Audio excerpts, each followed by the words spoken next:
the hill.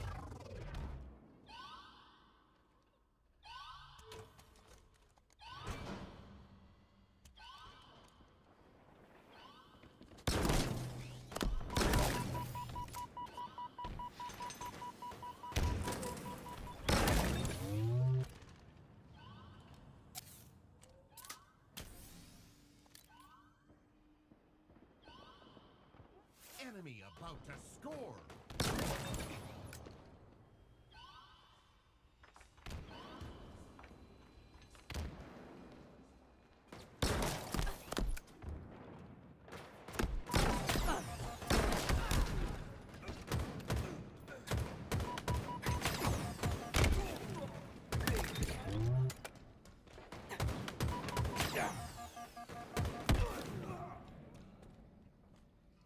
Enemy team took the hill.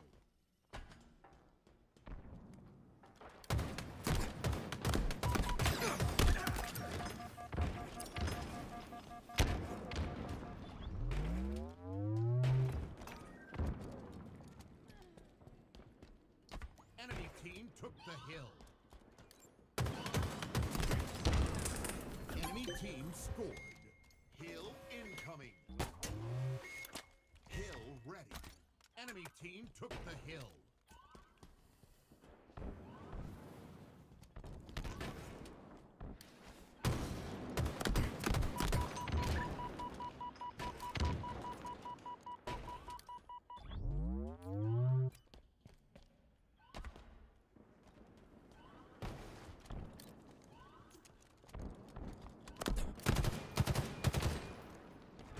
Enemy about to score.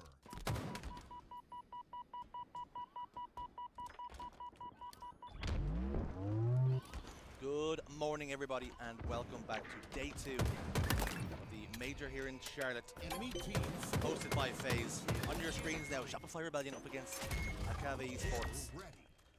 Latam team, Enemy Latam team players, took the hill. everybody should be familiar with them because they have been here time and time again.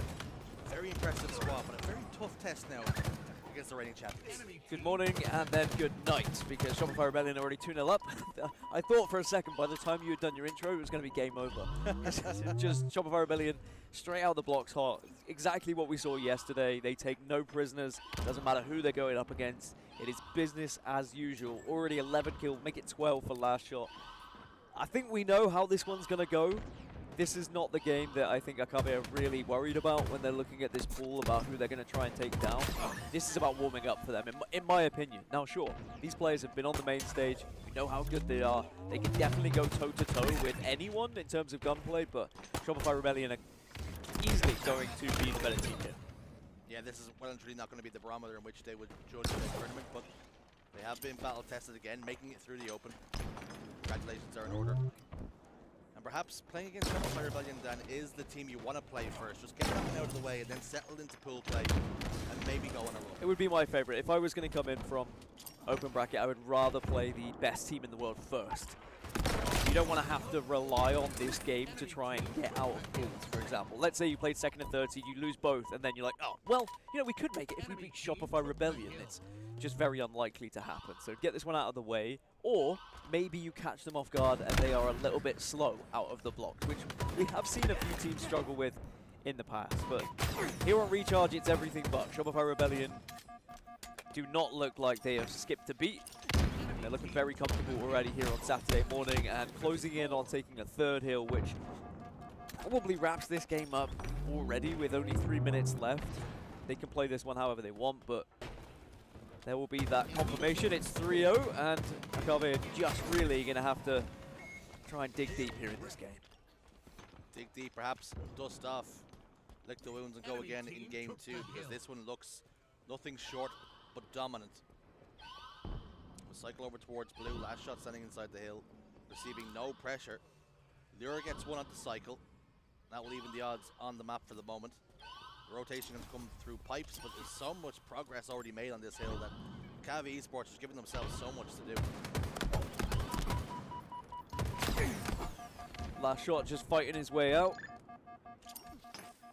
you'll notice some of the best players in the world very good at just staying alive and then re-engaging once they have shields, and very confident in taking his fights. But I think Drift was able to just pick up several. It's going to be more than several. It's an overkill for Drift, so a little bit of life being brought into this one for Akave, despite the fact they are 3-0 down and close to being eliminated from this game. Just pull out a little bit of magic, but it's not Magico. Sometimes what's so impressive to me is target prioritization from some of our best players. You've seen, got that player down to no shields on long haul, immediately chance players on stacks. You know, most people in your matchmaking games are going to chase that kill long haul. But an overkill might have just given some signs of hope and life here. Frosty over towards pipes, put some shots down the match. Was it Drift in matchmaking that I challenged in the 1v1 when you told me not to challenge? Yes, it was. So. Yeah. So funny story. Me and Shurs were playing matchmaking. Drift was on the other team. Absolutely. Forbidden capture flag. Forbidden capture flag. Drift was giving everyone the absolute schlapperdoodles because he's a fantastic player. He's even doing it in this game. He gets a triple kill. And then I'm the last one alive, and Shurs says, all right, don't challenge him. No. Dan, he's to your right. He has snipe. Don't give him the overkill is what I said. Well, I challenged him, yep. Ladies and gents, and he got the overkill. And your excuse was, I thought he would have went that way instead. Honestly, you know, it's a 50-50. Sometimes you got to take it. But Drift, he did take the overkill, as he has done in this game as well. Sadly, I don't think it's really going to help them. Shopify Rebellion very close to making this 4. Frosty's going to be heading over towards that hill. Will go down though, so last shot going to be the last remaining player. So Akave just holding on at the moment. Maybe, just maybe, if they can squeeze this one out, there's still hope in this first game. How about we stop calling them the last shot and just call them It's So Last Shot. Alongside It's Royal 2 and It's So Cycle. I mean, once upon a time in a matchmaking lobby, you would see that everybody matching up their tags. What clan are you in? But as this 4th hill dwindles down, it's actually Akave Esports who do get a point on the board, so hold on a second then. Issues and concerns, you look towards the clock that perhaps will run out of time. But for now, they have laid a shot on Shopify Rebellion, and we'll have to see if it leaves a mark. 18 kills at the moment, Drift. The real standout for Akave. He's equaling the kind of stats that we're seeing on the Rebellion side. And then when we think about like the international competition, we think about Europe, we think about LATAM, there's always those standout players who do just seem to drag the rest of them through, and that's no disrespect. I mean, we know how good the other players are, but you think of Legend and what he was doing in Europe as well. And Drift does seem to be that player for Akave. I'm not just saying that only based on this game as well. We've seen it in previous tournaments too. And in the overkills he gets to be in matchmaking as well. 1 minute remaining. Sometimes there's something to be said about when you're in a region that perhaps isn't stacked full of talent, that you're a big fish in a small pond, and when you come to these international tournaments, it is difficult to really get the good practice in. We've seen it with the European teams as well, only having 2 teams that can really test one another, that practice isn't always the best. And we saw that yesterday with Luminon looked a little bit rough around the edges in their first game because they've not been able to practice this event coming into it as much as they would like, because Magin haven't really been playing online as much as I think Luminon would have liked either. Anyway, 24 seconds left regardless of EU teams. Let's focus on the task at hand, and that is for Akave to try and have a miracle run here in these final moments. But Shopify Rebellion are just playing the clock here, and I think this one's going to run out. Crosses over what the French have been called the long bridge. A nice double kill, bottom tower. Turned his attention towards the fresh spawners, but goes down. 5 seconds. Very quickly dwindling down now. Shopify Rebellion. Just need to get one more round of slays. As a matter of fact, they don't even need that. Clear out the player inside the hill, win the game. Shopify Rebellion take the lead. Great effort from Akave though. They might have been slow out of the blocks, but they did bring one back, and Drift in particular looked very comfortable against the opposition. And, you know, going into a Slayer, there's always that chance that maybe they can take one here, especially if Drift can play in that way. But Shopify Rebellion, it's business as usual. They look very impressive this tournament, and they've not really been tested as of yet. So this should just be a cruise-through situation for them. But we'll have to see if that changes when we get to the Slayer. We'll come to you with that after this break.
Now, guess who's back with a brand new rap? Not me, but we do have map 2 of Shopify Rebellion versus Akabe Esports.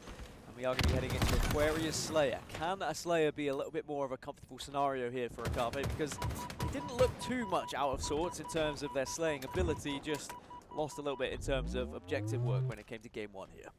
Much to be said as well that you might look at these stats from Shopify Rebellion full play so far. Currently map count is 7-1. Doesn't make for good or easy reading, but maybe you can take some confidence of your Akabe Esports that the one map that they've dropped so far is a Slayer, 2 TSM. So 2 teams have tried to take the series off Shopify Rebellion and failed, so for Akabe Esports, maybe the Slayer is where they can make inroads. Easier said than done though, because Shopify Rebellion, a fantastic Slayer team as well. You look across those names and there was a time when you'd be looking at Cycle and Last Shot and being like, well, you know, they're on the other team being the team that's trying to be the squad that's the Slayer, that's trying to get the win, you know? But now they are amongst the greats. And it has been an incredible rise for the likes of Cycle and Last Shot. Very happy for them. You always ask yourself when a new Halo title comes out, who's going to be that next big thing? And I'm sure that Shopify Rebellion are pretty pleased with the roster that they've been able to pick up going into this season. Their ascension truly has been an inspiration. It hasn't come easy. You might think it's been some sort of overnight success or meteoric rise, but players like Last Shot, he was really playing his trade in the free-for-all before he ever even played 4v4 competition, so he got his name out there, turned some heads. Finally now finds himself on a big roster, capable of winning championships. With 1 major already in the books, in the bag, who would really bet against them doubling that tally? Optic fans. Yeah, I think Optic fans might bet against them. that's fair. And you know, I wouldn't blame them, because I do think it is still going to be very tight. It's always interesting after Friday and the early stages of Saturday, we're still like, oh yeah, I mean, Shopify Rebellion looked incredible, Optic looked incredible, FaZe looked okay. But until we get to that business end, until we get to the big matches where the top teams are playing against each other, we don't truly know what's going to happen. Because Shopify look amazing now, but they could absolutely blow up when it comes to the game against Optic Gaming for all we know. Now, I don't think that will happen, but there is always that element of unknown, like what kind of practice have Optic been putting in to try and take down Rebellion in their best games, for example. We do like to set expectations, lay the table. Sometimes, as you at home know, as you watch the venue,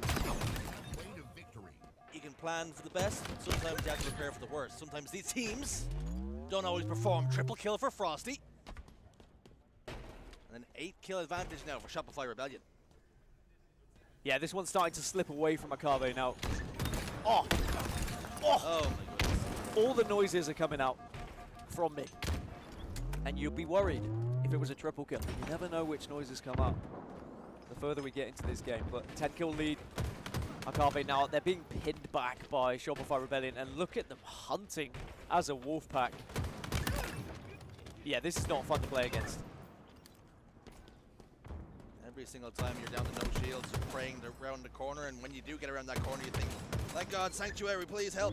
And it's actually just another Shopify Rebellion player staring at you, bandit train on your face, and you drop to the floor. Back to the respawn screen you go. And Shopify Rebellion showing no signs of any hangovers from last night. Perhaps you didn't get enough sleep. Perhaps nutrition wasn't great, your dinner. Sure, none of that, no qualms. Starting off this day. I was going to say maybe breakfast, but it looks like for the moment they're feasting on Akabe Esports. Akabe Esports are their breakfast, yeah. Breakfast, lunch, and dinner, maybe at this point. They are. I don't know what the calories are. They're having enough that they're going to be fueled for the day, I'd say. But a 15-kill lead, and whilst I am always an optimist, shows this game's over. Is that what they say about British people? Not British people, no, but I'd like to think they say about me. There's not much good things I can say about British people. I'm not saying it about you. Why? You think I'm a pessimist? No, I just don't really talk about you all that much. So. What do you think I am? A Dan. Didn't know what you were going to say there, actually. Didn't know what letter it was going to begin with. You set yourself I up. did. Actually, I was trying to get you cancelled. 5 more kills required for Shopify Rebellion. Make it 4, make it 3, make it 2, just like that. It was a countdown towards Shopify Rebellion's victory. It was all 4 dead for a moment. Now, we're into that territory of when, not if. On board Frosty, Plasma Pistol was charging, hits the YY, and now the onslaught begins again. No, it's Aquarius. It's been relentless. And the final kill does come in. Cycle is the one to secure it for his team. And it's Shopify Rebellion who now double their lead and 1 map away from a clean sweep. Yep, expectations are being matched in the moment by Shopify Rebellion, and they are 1 map away from being able to start to think about that championship bracket and who they might be facing. And I don't think they'll be too concerned, because Shopify Rebellion, regardless of who they seem to be facing when it comes to that winners bracket, always seem to be in autopilot. They just are incredible in the early stages of this tournament. Anyway, there's the stats for you on your screen. Enjoy them. And then we're going to take a break. When we come back, we'll have map 3.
Cave Esports story.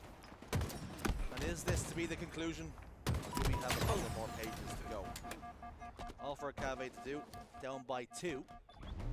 As we head towards Lattice oddball. Can they fare a little bit better than they have in the previous 2 games? Enemy has the ball. No. Ball dropped. No, I just. I think that this is a good map to have for a Cave as well. Although Shopify Rebellion have looked good on Lattice, I will always stand by any new map is always going to be a little bit easier to take down the big teams. But this one at the moment has been going by the book. Can't really say the same for games elsewhere. Mindfreak taking a lead against Optic Gaming, for example. There's a little bit of shenanigans happening elsewhere. Sure, Optic Gaming will be able to turn that one around, but can you imagine if Mindfreak can come into that and get a victory? That would be historic, by the way. I remember the first time we saw an Aussie team win against an EU team, let alone a North American team and a North American powerhouse. Would be very Optic Gaming though, wouldn't it? I remember when we first saw a European team take down Optic Gaming. And it just seems like they do put themselves through the ringers a little bit in these early days. Those Australians, they're a rowdy bunch. They are. You know they will be motivated to get the win. Particularly when everyone's expectations will be that Optic Gaming will win that series, and quite comfortably actually, as most people would say that they expect that to be a 3-0. So small congratulations already in order for winning one map, but a lot of people, particularly people like Wes Clutch, would say you don't get anything for winning one map. So just gotta stay motivated, gotta stay locked in, see if you can finish the job. Dan rightfully bills them as American powerhouses, favorites to win tournaments. Enemy has the ball. And for a lot of people, favorites maybe even to win this one. So what a scalp it would be for the Australians. What a feat. But right now, their international friends from LATAM and Cave Esports not quite having it their way. As a matter of fact, not having any of it their way so far.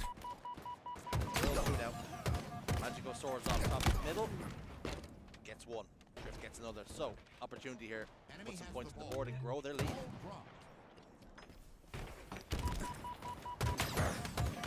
Yeah, Shopify Rebellion haven't really been able to set up as of yet. It's been a pretty scrappy game. The ball just in no man's land. Every now and then you get a little bit of time, but just a lot of gunfights that are happening. And in fairness to Cave, have been going in their favor. Shopify Rebellion maybe getting a little bit frustrated in the moment that they haven't been able to have the chance to really get into a position where they can solidify some sort of setup.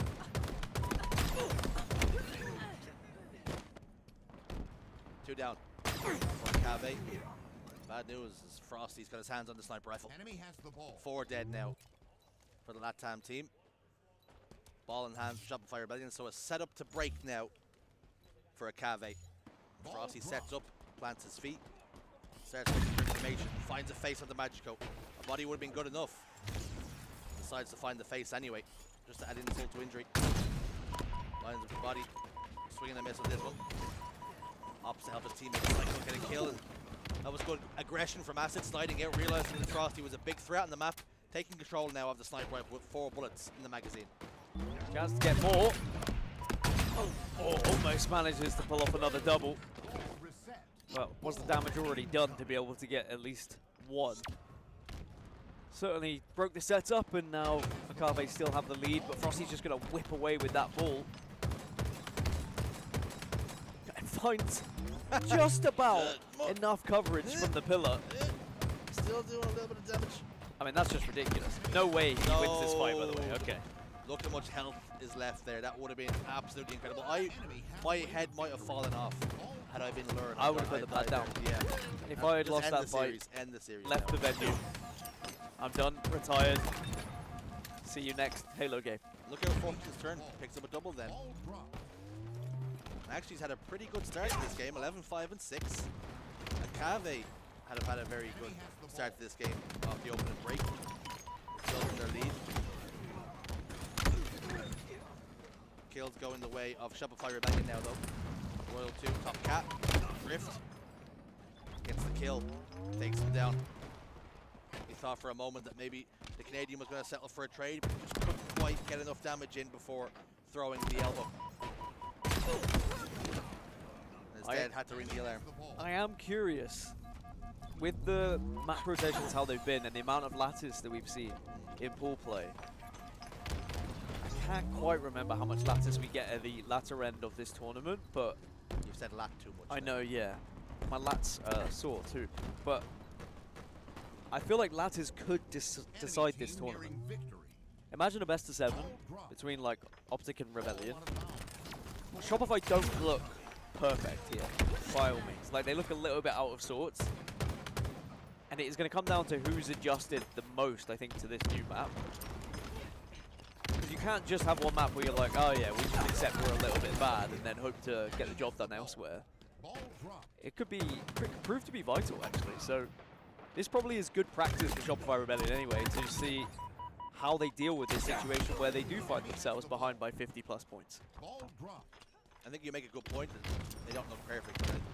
But almost even counter that by saying nobody looks perfect, and even if someone did, we don't even know what it looks like right now. Yeah. The map and the modes are in their infancy, really. Magico puts down some good damage, stays alive. Turns his attention toward top catwalk. There we go. I prefer top. I was trying to blend both words together for a second. Frosty trying to stay alive on the iceberg. He's known as the Iceman, not the iceberg, though. And he sinks just like the Titanic. Enemy has the ball.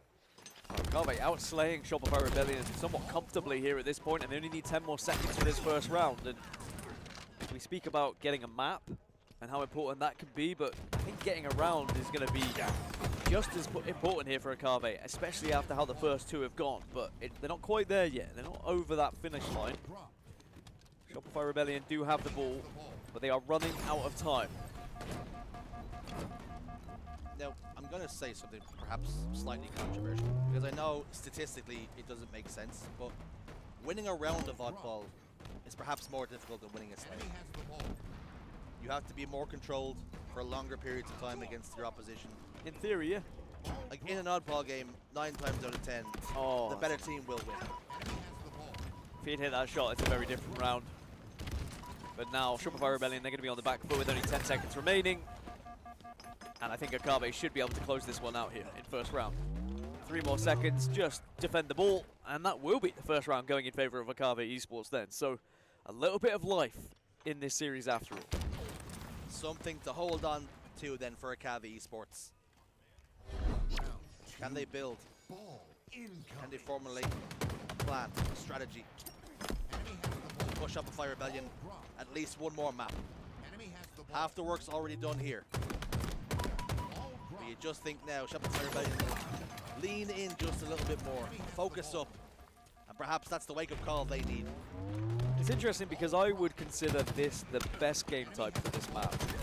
So I would expect the better teams to be more prepared for it because, let's be honest, pro teams typically are more well prepared for the game types they enjoy than not.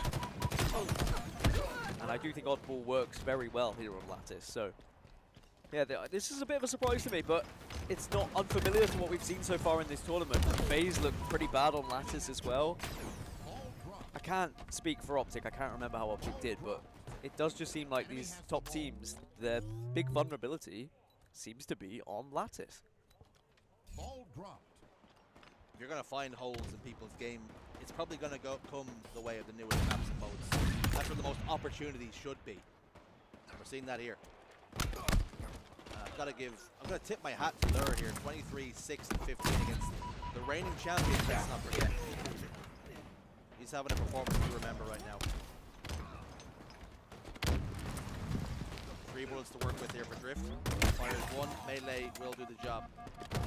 Hits the reload, ball resets right in front of him though. That is something to be said as well, is whilst we are saying Shopify Rebellion don't seem to be playing particularly well, Akabe Esports are playing excellently and seem very comfortable on this map. And there is also something to look back at this tournament so far in the open bracket and how much Lattice have they been able to play.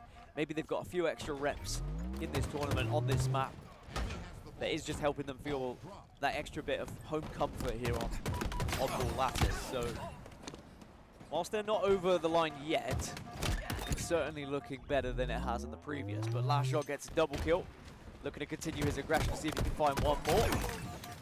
tell you what, Last Shot is brilliant to watch. A very confident player, great aim, great positioning, and has been such a good addition to this Rebellion roster. I think it has to be said, what's almost most impressive about him is there's no hesitancy in his play. He always seems to make up his decision, make up his mind nice and quick, and close distance to players. Never really pauses for a second and should I or shouldn't I. He'll make the decision, and whether it's right or wrong, it almost doesn't matter sometimes. As long as the team move together, you make a bad play together, it can work. You make a bad play alone, then you're in trouble. Making good plays for the moment is Last Shot, and indeed Shopify Rebellion, because they are now into a pretty healthy and sizable lead, just over that 50-point threshold.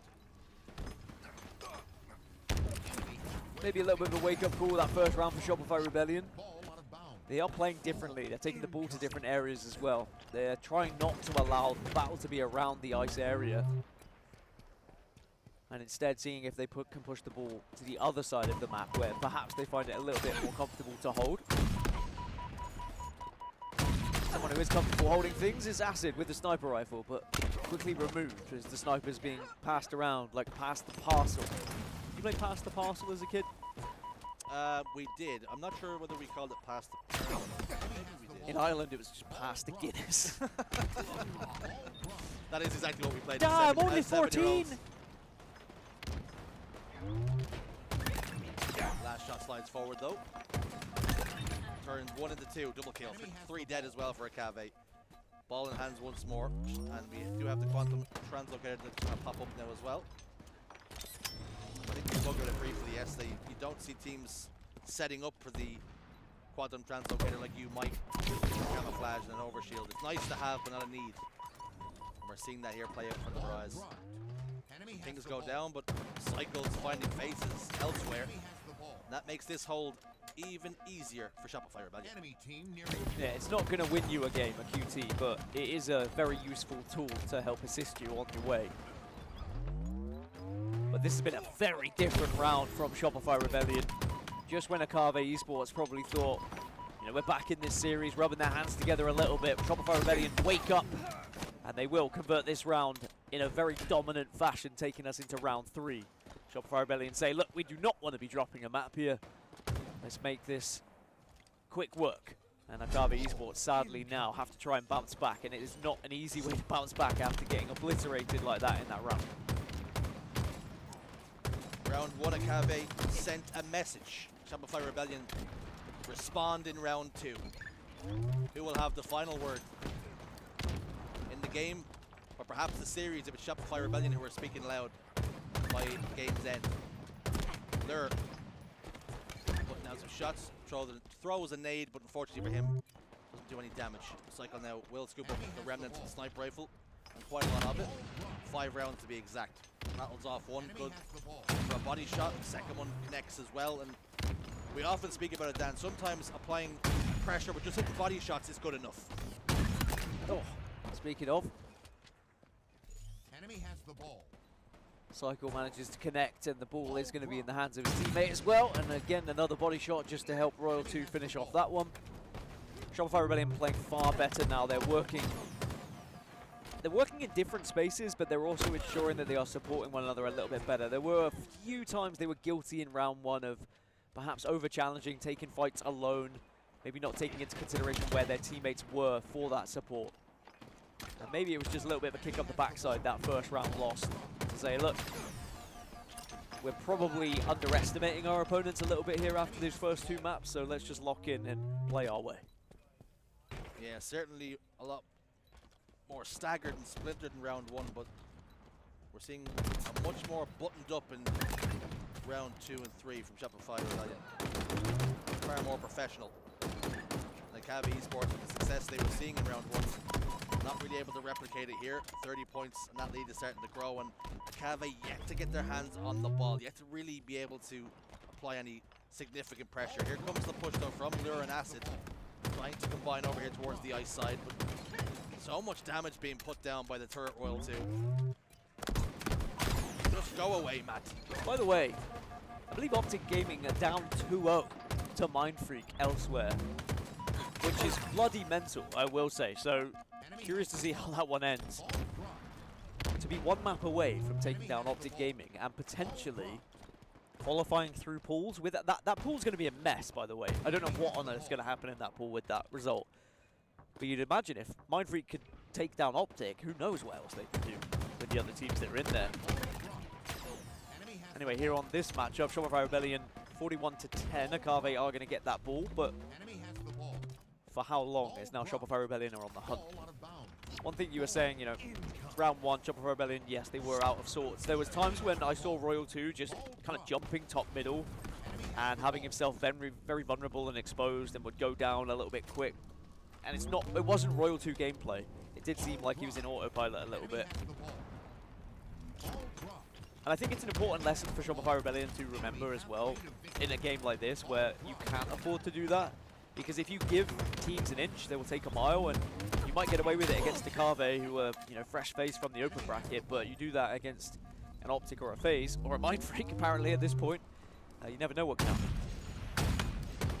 Complacency really truly can be the enemy. To briefly touch upon shock results that's happening elsewhere with Mindfreak, barcode Avenger. You can't help but feel that if a reverse sweep was to happen now, that might hurt even more for Mindfreak. But let's look upon the positives. They're up 2 against a very good, very good indeed Optic Gaming team. One of the best, and on many days, the best team in the world. Looking at the best team in the world, on current form at least, in Shopify Rebellion. This round is well and truly getting out of control now for Cavi Esports. 3 dead, perhaps all dead, unofficially, but in 10 seconds or less. All dead.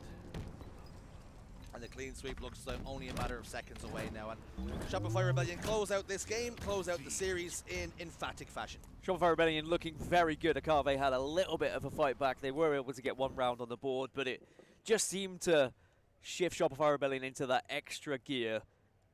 And they really are, in my opinion, the favorite. The round and game done and dusted. We'll take a quick look at the stats just for your eyes at home. At one point, Akave were outslaying Shopify Rebellion, but that taken away. All right, well, stats are done. Jersey's done. I'm done. Observer's done. You guys are done. Until we come back with more games, we'll be right back after this break.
Back in action on the Bravo stream, Clutch and Dave Walsh.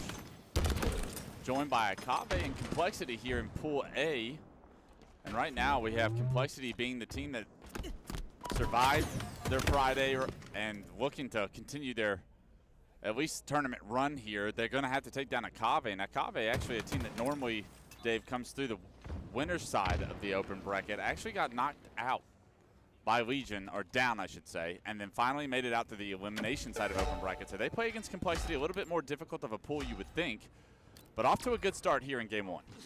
Yeah, I mean, they got 3 off the rip. They started to move this flag across. Feels like they're taking a little longer with this flag, but I also don't hate it. Sometimes we have teams get a little ahead of themselves. They get a little lead, they throw that lead away, they try to overextend, they try to press the advantage too far, and I like this. Just take some time, snag some slays. You could say the Complexity survived, but they're barely alive, and point Complexity, they know what's at stake in this series. Yeah, basically a player, whoever wins this, is likely going on to bracket play. Yeah, basically a must-win for both teams, you would think, as Complexity not able to win either of their series yesterday, and Akave, a team that normally makes it to pool play, has all the experience from getting to this point on Saturday. It's a matter of can they advance from this point is the big question. So probably the team Complexity didn't want to see is a team with this much experience, and that experience, to your point about the patience that we saw on the first flag run, that's what veterans usually do. They usually are making those heads-up plays, not letting the moment get too big, and Akave is going to give everything to Complexity that they can handle. Yeah, but just like that, going to flip on its head a little bit. Complexity trying to run a flag during this chaos. I thought that they were clear in that situation. They had a couple picks on the road. They were running all the way back, and so I feel like this is a bit more home safe, but never too certain with this chaotic situation. Does look like King Nick is able to get it into his own generator now onto the bridge, and it's going to be his teammate that steals the cap from him. Mental, able to get awarded with that first point, but you're not really bothered by that. You're tying this game up, and that's what's really important. King Nick still not yet to find a kill, but a great flag run by him, good patience by him, and great teamwork from Complexity. Not only get them a cap, but get them map control immediately after. Let's see what King Nick decides to do here. Does he help try to push him to his flag? Looks like his teammate's going to grab that camo. King Nick can go on the offensive. Yeah, here he comes. Multiple players spotted on the shrooms. Good shots on the Magic Code. Going to be able to give that information that these players are no shield. You see all of Complexity swarming the base right now. They're able to get that flag out the window as well. Player that spawns peak in Acid, he gets knocked down to no shield, and this is awesome for Complexity. However, the flag carrier does go down. One of the players on the pink steps able to take that flag carrier down before he can get across halfway, and that's really the true mark of how far can this flag go. Does it cross that halfway point to give you leverage for your respawn? Yeah, and it looks like great defense there from Akave. I also want to credit King Nick there. I felt like position was perfect. Knew exactly where spawners were at on Akave, just sitting there over in the courtyard, shooting back and forth to the table. And after that, once they had the kills, moved over towards util to block the spawns and allow them to spawn in the fridge. Yeah, you know that this Complexity team is going to have, especially a game type like Aquarius CTF, down to a science. So immediately that ticker in his head told him the spawners were there. And that benefited them for the moment, but unfortunately not able to continue that flag run because the flag carrier did get taken down. That flag returns. And from that point, Akave has done a great job to get a few kills, get some map control, and now in Complexity's generator, exactly where you want to be. A round of slays will get Akave a flag on the move.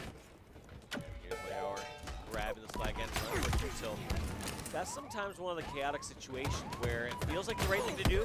Action has been taking place. You see some teammates taking damage, and you want to grab that flag to pull distraction.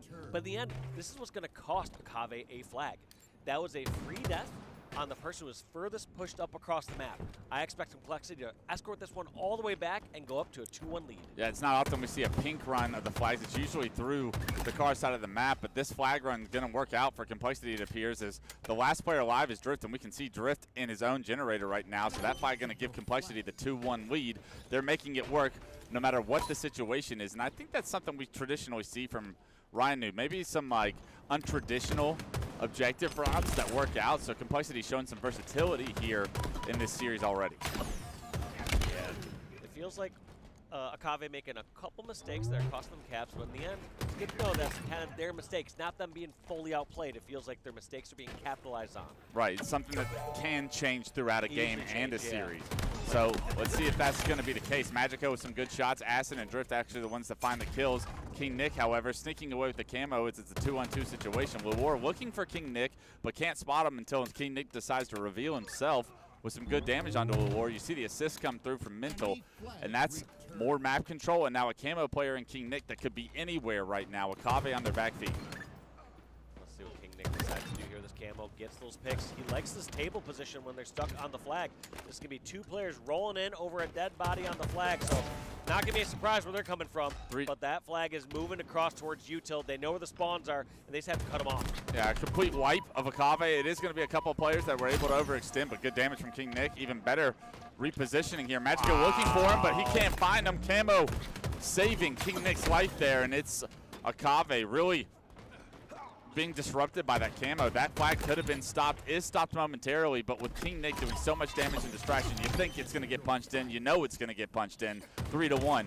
Complexity take the lead. And just hearing we don't hear it ourselves without listening here, but you know there's some chaos on the comms there from Akave. Be like, guys, stop. Camo, stop ping. Camo, stop there. ping. And then Magico turning around saying, where? I don't know what see you're talking about. Are you well, sure? he is invisible, so. Yep. Making it difficult, but I mean, like, great route choice, even like as minor as it was. We don't talk about like how the minor movement of him, his choice to jump up on the top mid ledge, the untraditional route there really made it more difficult, because if he's just walking at him from top pink, he probably does spot that camo. For sure. A great play, nonetheless, by King Nick with that camouflage. It's awarded Complexity a nice lead. Still in charge of the map right now. Cherish feeling himself with the challenge, able to get some help from his teammate, but great damage from Cherish, and this flag on the move. Their flag, however, needs to be returned as Akave tried to get a pull at the exact same time. Maybe another mistake that we saw earlier. 2 flags being moved at the same time usually is going to benefit the team that gets the first kill. Yeah, it's going to be who's getting those slays and securing it, and they're running the same direction. I also like the fact that Cherish was there ready to run the flag if necessary, but when you're feeling yourself and you're getting the kills and leading the scoreboard, you have to just tell your teammates, like, yo, you're running this time. Get I'm the sorry. ball. You grab the objective. Yeah. I am slain. I'm in the zone right now. Let me do it. Cherish at 19, 8, and 11 in the zone. Spotting everyone, but everyone's getting taken down before Cherish can get his 20th kill on the board. There it is, Drift. Perfect shots from Cherish will knock down Drift. 3 go down. Akave back on respawn. And this control from Complexity has got to be the most impressive level of control we've seen throughout this game. Back-to-back flags now on the move, and it is a 4-1 lead. And Cherish didn't want to run that flag. Killing spree, he said, I'm going to slay. Honestly, I love the play. I think at this point, the only way that Complexity are going to lose this game is if they somehow lose control of the map and lose the slays. And right there, Cherish saying, I see 2 people top pink. They're not going to expect the flank. Go straight for the flank and commit to it. Yeah. I love the fact that there just wasn't the hesitation. Wasn't the, I'm sitting here top of their flag for 10 seconds. Do I now move? In a closer game, maybe he pulls the flag, Jim, but with the level of control they have and the dominance that they probably are feeling right now, I do like the idea that we're just going to keep putting them on respawn and giving ourselves more and more opportunity and map control, because I think once you're focused on map control more importantly than anything, that 5th flag isn't going to make the difference, you'd think, with 3.5 minutes left now. So Cherish, more focused on maintaining that, does have a perfect flank, and now back on board with Cherish, gets some wingman assists, 24, 10, and 12, and this is the Cherish you need to see wake up on Saturday for Complexity if they want to go on a run. Yeah, I think all these teams, I'm sure these players had to have a heart-to-heart and just saying, hey, all right, Friday didn't go our way. Saturday's a new day. We can kick it off. Win this pool play match. Start off strong and then go into bracket play against a team who's feeling cold, a team who just got kicked down in round number 1. And sometimes all it takes is individual accountability and stepping up on an individual level for things to start really working out for the entire team. That's what we're seeing here from Cherished, leading the way here in game 1. Mental right behind him at 19, 5, and 13. I mean, everybody's assists look great to me from Complexity, but the map control and the teamwork really is shining through. Right now, it's a stalemate of the 2 flags being out. It is going to be Complexity's flag that is still out, so Akave trying to continue this flag run, but here comes Cherished once again, and he seems to be the problem on the map because that delays this flag from getting touched. They are going to get a touch, but Cherished, has he bought enough time for the respawners to potentially deny a second cap going in for Akave Esports? And Drift realizing that this is going to be difficult. This has to Good shots, Ryan. they feel like they've gotten burned so many times where it's like, all right, we're pulling this flag, but this seems to turn into a counter cap in most situations. But here we go. That's going to be 2 down. Leor wants to get this one in, but they cannot give up 4 dead here. If they give up 4 dead, it's just going to be a 5-2 game. No, and I don't think Complexity were really worried about stopping that cap as well as getting map control back in their favor. However, still a 2-on-2 situation on the map. Cherish and King Nick versus Magico, or Luor and Acid. Magico is going to respawn, and they're going to be spawning at the back of their flag. So who can get to that 50-yard mark and take some of this control? The meantime, it was King Nick. While that flag was being capped, he snuck away with the camo, and we saw the damage he was able to do the first time around he had camo. Is this going to be a repeat offender? Because if it is, this game ends shortly. Let's see how King Nick decides to play this one. Knows a couple players over on the pink side. Decides to flank. Slight hesitation on the first shot, but that's okay. He knows this last one's at. He knows there's one more player. Bottom pink finally takes out Acid. And those are the kills. That's going to be all 4 down. They're going to go for this 5th and final flag. Nothing worse than when you think you're being sneaky, but you got seen doing it, and that was a perfect nade from King Nick that kicked off this flag run. All 4 coming off respawn for Akave. Spawning towards the pink side, you got to believe. And right now, King Nick getting the information that it's go time, baby. We're going to end this game on our terms with this 5th flag. He's going to actually wait to get his shield back. I feel like he could have made it. Takes his time, punches it in, and that's almost perfect gameplay from Complexity. There was a couple of times they lost control. Of course, Akave is going to get a cap or 2, but the control in the game always felt on your terms from the Complexity side throughout game 1. Yeah, I felt like they had control majority of the time. It felt like anytime Akave overstepped and grabbed an extra flag, they were punished for it. So we are going to see how they decide to bounce back on this one. And Dave, West, I'm hearing some yelling. I'm hearing some yelling from across like the stage. That's an upset. It is going to be Mindfreak, who is up 2-0 in the series against Optic Gaming, and now have clutched it out in Game 5. So Optic win Games 3 and 4 to push this series the distance over on the other stream, and somehow it's going to be Mindfreak taking down Optic Gaming, and now, once again, Optic losing in pools. This is not the first time. This is not the second time we've seen them lose in pools. And what does that mean for the championship bracket come later on this afternoon? It's going to be a mess. They have played Shopify Rebellion and Winners Bracket Round 1 twice this year and have lost to Shopify both times. Optic Gaming digging themselves a hole early on Saturday. And Mindfreak now, that's their first series in pools. They can win Pool B. They can literally win Pool B if they're able to take down the next 2 teams. And those should be much easier tasks than what Optic Gaming is going to throw at you, you would think. They're feeling good, but we will keep our focus here on B stage where we got Kave versus Complexity. We are going to see these pools being shaken up, and this might be one of the most I would say, distracting and difficult pool scenarios that we've seen so far this season in HCS. Seems like a lot of strong squads that are already putting some strong results. Yeah, I think you're going to see that year 4, but also the last event for Open Bracket in year 4, the last real opportunity, and players are making the most of it coming from Open Bracket. We will see you for Game 2 and see if Akave can rebound and make the most of this series against Complexity.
Back in action on the Bravo stream.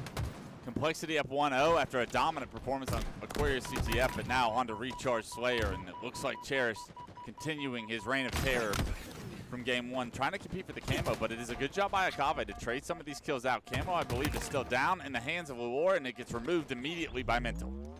Yeah, Mental doing a good job making sure he's getting that flank and stopping that from getting out of hand. I like this. Double stacks, decides to just rotate on through. So Mental gets all these scrappy kills. Good thing that he's just paying attention to all these call-outs. He's not just getting the zone, and look at that.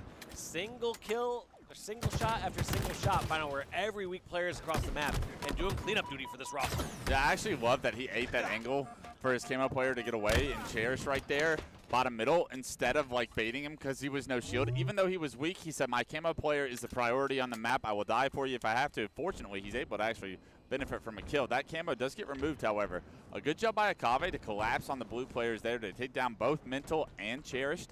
So camo gets removed from the equation, and you're all tied up 9-8 now as Lure finds the kill. It's traded out immediately. The push onto White from Ryan Noob doesn't overchow this situation, however, and because of it, Aztec just turns his back and tries to get out of there, knowing that more members of Complexity are trying to push onto him, and Ryan Noob picks off him for free, and they get control of a majority of the map here. This is where it could get dangerous for Akave stuck in pipes. Yeah, still 10-10, but like you said, even though it's tied, Akave don't have positions across the map. Wisely push on through elevator while it's still open. So great job by Akave, and a sick insta by Ryan Noob, just knowing somebody's there in pipes since they spawned there. Yeah, it's unfortunate that the whole push on the elevator, they left Drift behind, and Drift gets taken down, and that's going to make this push on the elevator a lot easier. But they did create some space over towards White, so a good job by Akave to keep moving. Now, they didn't just sit in the elevator once they got control. They push over to White.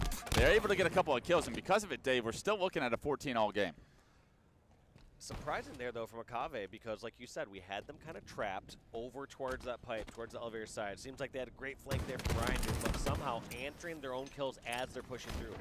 I love the fact that Akave, when they're pushing out, they're committing. Yeah. They aren't hesitating. They're saying, we're sending 2 out towards the elevator. If somebody's there, we're hunting them down. It's also, there was a step 2 to the push as well. A lot of teams will go, let's push elevator together, and then like, what do you do once you're at elevator? It's like, no, they kept going to White. So they just kept rotating on the map, hoping to continue to get some kind of level of trades. They did so successfully, and that's why this game is still tied, even though it feels like Complexity have had control of what the map feels like so far. But pressure coming in here from the Complexity side. They now have pipes, but evenly matched. We're not seeing either team really kind of run away with this. Every single kill has an answer of its own across the map. Cherish shooting the nade before he can step out that door. Maybe the sound of the plasma pistol gave his location away there. King Nick tried to push across Cat without his team being ready, and because of it, pays for it with his life. And now, as Cherish turns around, he sees both his teammates alive. That's not what you want to see. You're like, wait, we're all over here? And I now thought I had this hiding spot. They're the ones trapped in pipes. You don't check your back, though. That plasma pistol actually loses the fight, and that's a big 3 straight kills for Akave to get map control, the shock rifle in hand, a 4-kill lead, and now Complexity on the ropes with what was once a dominant control of the map. Now feels like they are the ones getting pushed and sandwiched, and Akave look prime and ready to gain a lead. Jeremy trying to help his teammate right over here. Does not get the finish, but That was Ryan wild. on the hunt. Yeah, we've seen some whack some of these grapples. You grapple your teammate to get away? I got you, bud. Way to victory. That's crazy teamwork from Akave Esports. They've been teaming together a while, so no surprise there. Mental trying to push a player at elevator, but you see Drift trying to get over there to help his teammate trade. He actually gets the stick, so Drift get caught in no man's land, and it's another member of Complexity that shows up to ruin what was once Akave's real control of this map. It's going to reset here for now, but still a 3-kill lead for our underdogs in Akave Esports. King Nick getting some nice BR shots there all the way towards Hydro, getting that finish. Crucial kill. That can sometimes be a terrible spot to break into. Yeah. People have so many spots they can hide, they can run away through, but more importantly, just the damage you take as you have to go across C-Plat. You just know that you're going into a disadvantageous situation as soon as you're pushing Hydro. So when you get that free pick, massive. Yeah, you're hoping for the timing. He found the timing, and because of it, Now Akave, the ones that are trying to get some level of control, it does look like a couple kills get traded back in their favor. What looked to be a surprising successful elevator push from Complexity actually gets shut down. The 3-kill lead still remains for Akave, and with Camo coming up, we're past the 30-kill mark. These kills are going to start to matter. This Camo could be the difference maker in this game, and that's a big kill by Ryan to open it up, but he's traded out immediately once again from Akave. But regardless, with all these trades, all these scenarios, it's still wild to me that we have not seen much of a lead more than like 3 or 4 kills throughout this game. The team so evenly matched, and I think we're going to see at one of these moments where we see kind of 3 or 4 go down. We saw it once from Akave as they hunt down Complexity. Are we going to see that once again? Otherwise, we are in for a treat for this game. Yeah, a tied game. I'm not sure quite where that Camo is. I think it's in the hands of Complexity. Yep, Cherish is going to have it. Akave stuck in pipes. We saw them have a successful pipes hold before. Can they do it again, especially when they have to do it against a Camo player? Cherish not quite sure that they're all stuck in pipes. So yeah, Complexity. Maybe taking this extra time to clear out the rest of the map, saying, okay, I know there's some in pipes, but is there a now they lurker know. somewhere else? Now they know, and here comes Cherish. Gets the player to no shield, gets a melee, gets a nade down, and you want to see a second melee there potentially because a melee would have made that kill possible. Acid actually still alive for the moment. He gets taken down, but good trades in a very disadvantageous position. You do end up getting a 2-kill lead for Complexity, but that could have been a lot cleaner. Yeah, absolutely. Didn't seem like he was kind of going. Thought he had a plasma grenade, I think, trying to go for just that stick trade. But in the end, Complexity coming out far ahead in that one. I think it's more Akave kind of just putting themselves in a corner. You put all 4 people in one spot on the map like pipes, you're kind of asking for trouble. Yes, it can work out sometimes. Yes, sometimes you can win those exchanges and barely stay alive. But more often than not, these top teams, they know how to hunt you down. They know how to punish you. Behind enemy lines right now, a double kill killing spree. Tries to get the triple on the Acid. Acid gets the better of him there, but Magico trades out yet another kill. 45-43 now. Kills are at a minimum. 46-44 Complexity. The chaos right now, thriving in this chaos, continuing to extend this lead to at least 2 is big. Another missed melee there by Cherish. Obviously going for that 3-shot melee, trying to finish the kill. But once again, 1-kill game from what looks like Complexity kind of run away with us, getting the lead they need. Now only 1 kill separating these 2 squads. Drift with the ballsy play there, but Ryan Noob finds a kill on the Magico as King Nick finds one on the Acid as well. 48-45, Akave now down 3. They get information that players are stuck white, but you're in no man's land right now, Drift. Camo will be coming up shortly, but I don't think it's going to be a factor. 2 players in the Mangler pit. Yeah, you got 1 to no shield, but you gave your life to do it, and now 49. Complexity need 1 more kill. Magico blue plat, but Mental with the shock rifle and the kill feed is going to do it himself as Complexity find a way to close the door on game 2 and take the series lead 2-0. They finally got a few kills on the board. They finally found where players are stuck across the map. It was interesting how Cherish used that camo just to secure the rest of the map, and then they just all collapsed on pipes. And that was really the defining moment of that game. Yeah, they were able to get that 2-kill lead and really kept that 2-kill lead up until those final moments. There was actually an unbelievable play in awareness from Complexity there at the end where Drift pushed into white. He was able to get a kill, and I thought to myself, that is a ballsy push, and you just benefited greatly from it. But the rest of Complexity that was still alive towards blue actually went bottom middle to Mangler door and actually flanked up white, knowing that all of Akave was pushing through white into blue looking for them. And that rotation right there is what really sealed the deal. That's why there was 2 players in the Mangler pit. They actually came from blue plat. I think one might have spawned bottom elevator, but the last player that should have given up a life and maybe a lot of map control for Complexity actually hit the perfect timing and route in order to stay alive, and it made all the difference there. 50-45, but that game was a nail-biter the entire way through, Dave. One thing I want to highlight, if we can go back to the shots fired screen, was look at Acid's accuracy. On one hand, it's super impressive. The other hand, you got to wonder, is he not doing enough peak shots? Is he not laying enough shots across the map? Is he just, not doing enough? I mean, I'm seeing he has lowest shots fired, most shots hit. Yeah, tough to say, especially like Small sample without size. seeing his point of view, but I'll tell you something about Acid, man. I play him in the playlist all the time, and I can tell you, he don't miss. He is one of the, even a year ago, I remember playing against him, and I play against, the Formals of the world, the Bounds of the world, the Legends of the world. I'm like, this kid is like you get locked into a mid-range fight, and it's like you're hoping for at least one bullet to miss. He gives me the same dose of medicine the other guys give me, is what I'm trying to say. So, he has really impressed me, and it's great to see him. I think he started on a lesser team in MX throughout Halo Infinite, and now he's teaming with players like Drift and with War, guys that have kind of made a name for themselves across several titles. So I'm glad to see Acid playing at a high level. I know they're down 2-0 in the series and not where you want to be against Complexity, because you're thinking to yourself, this is the series we need to win if we want to extend it. But I'm excited to see more of Acid, and that 72%, I've seen that plenty of times. Well, that's going to be it from me and Wes as we wait for game number 3. Akave need to reverse sweep to guarantee themselves into bracket play. Otherwise, we're going to have to see what the cards hold for them in the rest of pool play.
Back on Bravo, back with Dave Walsh. It's going to be Lattice, king of the hill here, as Complexity have a 2-0 lead over Akave. On board with Acid right now, a player that's really impressed me throughout his short stint of a career here in Halo Infinite. Let's see if he can get his team back into this as they pick up a couple of kills early on. I'll say 1 kill, as only 1 kill has gone on. But Cherished in the hill, he spotted and naded out. Good job by Acid to deny some early hill time from Complexity. Now trying to hunt down Cherished, he's able to do so. But because he takes that angle, he gives himself up as well. And War, in the meantime, has found himself the snipe. Yeah, these teams and players realize on this map that for a couple of these specific hills, you need to have a nade in your back pocket if you want to get people out consistently. If you want to get someone out of Crystal, or you want to get someone out of Ice. King Nick doing a great job of hiding behind that rock and now finally flushed out, but not before getting about 60% of that first hill in Complexity's favor. Let's see how strong Akave's response is here now that they've got control of the hill themselves. They spot Ryanoob in the bottom of River. They're collapsing on Ryanoob, but they give up a lot of map control in order to do so. They get a numbers advantage in their favor momentarily, but 2 down now, and the hill player, he can't defend against the height advantage that you have from Crates and Mental right there. Mental able to get a kill, but can't get the stick because the repulse from Magico. That was very impressive. Micro right there for Magico to be able to get that kill and stay alive, and now because of it, able to find a kill and another assist. So a great job by Akave to respond here, and now the first hill, highly contested, and Complexity have maybe one minor push here before this hill goes into Akave's favor. I like this play. They're just bailing in this case. They realize they don't have the firepower to stop this one from being captured. Try to revert and see if they can lose control over at blue or red. Yeah, you could tell they were giving it up at that point. And hill moves over to red, so it's going to favor Akave once again. Magico finding that kill onto Complexity here. Spots the respawners over towards bottom blue pipes, and with that, Akave start game 3 off the way you want to see, Dave. They need a response, and this is the last game that they would have the chance to do so if they fall short. A great job to start this game off hot. 1-0 and early progression in Hill 2. I like this play. Magico realizing too much pressure kind of coming from both sides. Decides to step out of the hill. Doesn't want to be a free kill. At this point, wants to go out, flank out, see if he can catch someone from Complexity off guard. Yeah, but Complexity actually overextends towards the ramp, and because of it, he kind of gets left out of that combat loop for the most part. His teammates go down. He is able to take down Cherish with no shield, but Cherish gets the better of him. Cherish has been shooting so far this morning, and with those shots, it is going to be Complexity taking advantage and getting some solid progression here on hill number 2. Tied up now with Akave in the hill progression, and it's going to be Akave with one strong push to top middle before this hill all of a sudden goes into Complexity's favor, and a couple of kills from the back. King Nick with a perfect flank on those players trying to push across top mid will give Complexity control once again. And interesting play from Acid, knowing that Sniper's up, deciding to back down. Can't tell if Akave are going to send the numbers they need in order to secure this snipe. Looks like they finally decided to push up towards Catwalk. Almost punished, though. King Nick trading out damage and eventually losing his life. I don't know where Magico came from, but he kills the kill guy by a flank, and because of it, you see Akave in the hill now. As all the combat was going over towards blue, focus on that snipe. Magico sneaks behind Complexity, able to kill, not only knock the guy out of the hill, but get the hill in his team's favor. Now this hill so close, but Complexity get toes in off screen. War has nothing to say about it, and right now the game tied up. War across the map from where the new hill is, but No Scope and Cherish is going to make his journey across this map a little bit easier. Yeah, I can't tell if it was a great player blunder by not getting some extra focus on the hill there. But end of the day, let's say he turns his back and helps shoot the hill for a second. 2 players top tower, take him out. It's lose-lose. Yeah, damned if you do, damned if you don't situation. Early hill time going to Akave as they were able to rotate before Complexity with the help of that snipe from Luor. But Drift now trying to take down Cherish. The thrust going to make it so difficult as he goes over his head. Sees you again through the door. You guessed the route right, but Cherish shooting once again at 10-2 and 7, able to get that hill kill, and now able to get into this third hill. And this is a difficult setup to break, Dave, because it's so enclosed. It's one of the few hills that's enclosed on this map, and you really have to get in there. That's a great start by Acid by getting in there and taking down Cherish. And now let's see if Akave can wipe out the rest of Complexity. There goes 3. Mental last one alive, and see how he plays this. I like this. Just patient. He's going to be kind of the first one up. I don't know, almost even a little too early, but at some point you almost can't go wrong by shooting when your teammates are shooting. Yeah, how far do you have to back up in order to be on the same page? He does get caught out. Ryan is the last player alive. He's only got 1 kill to his name. Make it a second, but not gonna cut it. And that's Akave going up 2-1 now. A perfect hold from them once they got that green control. It was tough for Complexity to break, actually impossible, as they perfectly capped that hill. 3 minutes and 24 seconds on the clock, so sometimes we see this game stall out as the hill moves towards the catwalk position, but I don't think that's gonna be the case this time around. No, still too much time out there, and both these teams hungry. It seems like Complexity having more control over at blue, stepping in there temporarily, but Acid eventually can get hunted down here, but it seems like his teammates maybe have his back over from ice and red side, so it might be a little safe, but there is one flanker. Who is that? It's going to be Mental, consistently flanking on this map. Reaching a lot of success, but sometimes also leaving his team out to dry. Yeah, a good kill on that player, but in the meantime, you really want these blue spawns, and look at where Akave are now. They're inside blue. Mental's able to find one. There's going to be 2 more players to deal with. It's going to be a handful for Mental to deal with, especially as he turns around, sees Complexity kind of across the map from him, not able to help assist him with that, and he's going to get taken down eventually as he's very exposed on the outside of that blue. Your clock is ticking as Akave step out. They take him down. They continue to control blue, but Cherish going to minimize that level of control with a kill of his own. But here come the rest of the swarm from Akave. Now they have a snipe in Magico's hands. They want some hill progression themselves here, and they're not going to opt to play any sort of time here. The snipe in the hill can be the most powerful position if he's not the first one looked at here. God, they got such a strong setup here. They have Acid over towards top tower, who has extra angles. He also can just back into blue at any moment if he receives too much damage just like this, while Acid grabs time if he needs. So this one's a really strong position for Akave.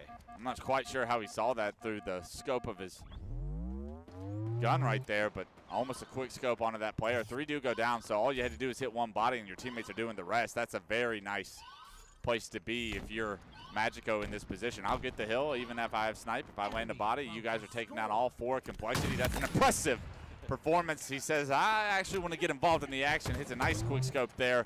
3 down for Complexity. This hill looking like it's going to go to Akave to give them a 2-point lead. Like this play, though, he knows someone pushing in from the blue side. Can't find him just yet. There's Ryan Noob eventually spotted. Oh, wow. Ryan Noob ends up getting both before taken down. And now blue spawn's kind of up for grabs. Looks like Drift's going to move back in to get those spawns for his team again. Yeah, this is a big kill. Can Mental get this kill onto Drift? The thrust is going to allow Drift to trade, and maybe that's enough to get reinforcement spawning there, but no, Magico is spawning over towards red. It is actually Complexity that flanked through the rest of blue in order to block those spawns. And although Akave, I spoke too soon. This hill was looking like it was going to go in their favor, especially after the quick scope, but no. Complexity did just enough. The double kill from Ryan, just enough to keep this alive, and maybe they can tie this game up. Yeah, and this one could be heartbreaking here for Akave if they lose this hill, and it's looking like they're going to. This last little battle, they're going to desperately try to stop this. It could be Ryan Noob trying to screw up my God. last second, but no, Akave swoop in, get the final kills, get that 3rd hill, and are looking primed to set themselves up for a game number 4. 2 minutes left on the clock. Plenty of time if you're Complexity, but Akave playing much stronger, I feel like, here in the later part of this series. As that push needed to happen exactly when it happened in order to go up 2 points now. 3-1. The hill moves over towards the crates, and we'll see if Complexity can get back in this. They do have early control, but these blue players are going to be pushing over towards this crates, and this is going to be a tough push to deal with. I like that position from King Nick there. Just sitting on top of QT, denying anyone coming out blue pipes or shooting catwalk, realizing that all the players are going to be in blue. We can stay out in the open here. Yeah. And pin them inside those doorways. Yeah, funnel them into these doorways. That's the goal for Complexity right now, but as I say that, all of Complexity gets taken down. A great job from Akave to take their time on that setup break, too. You didn't see anybody sliding out. Panic too much. They're just like, oh, I got to force action. I have full shield. And it's like, sometimes you don't need to force it. Sometimes it's going to poke and prod a little bit. Let them use up their grenades. Let them get a little tired. Broke them down, and now with that broken down setup, it's going to make Akave's opportunity here to compete for this crate hill so much stronger. It's about even in progression.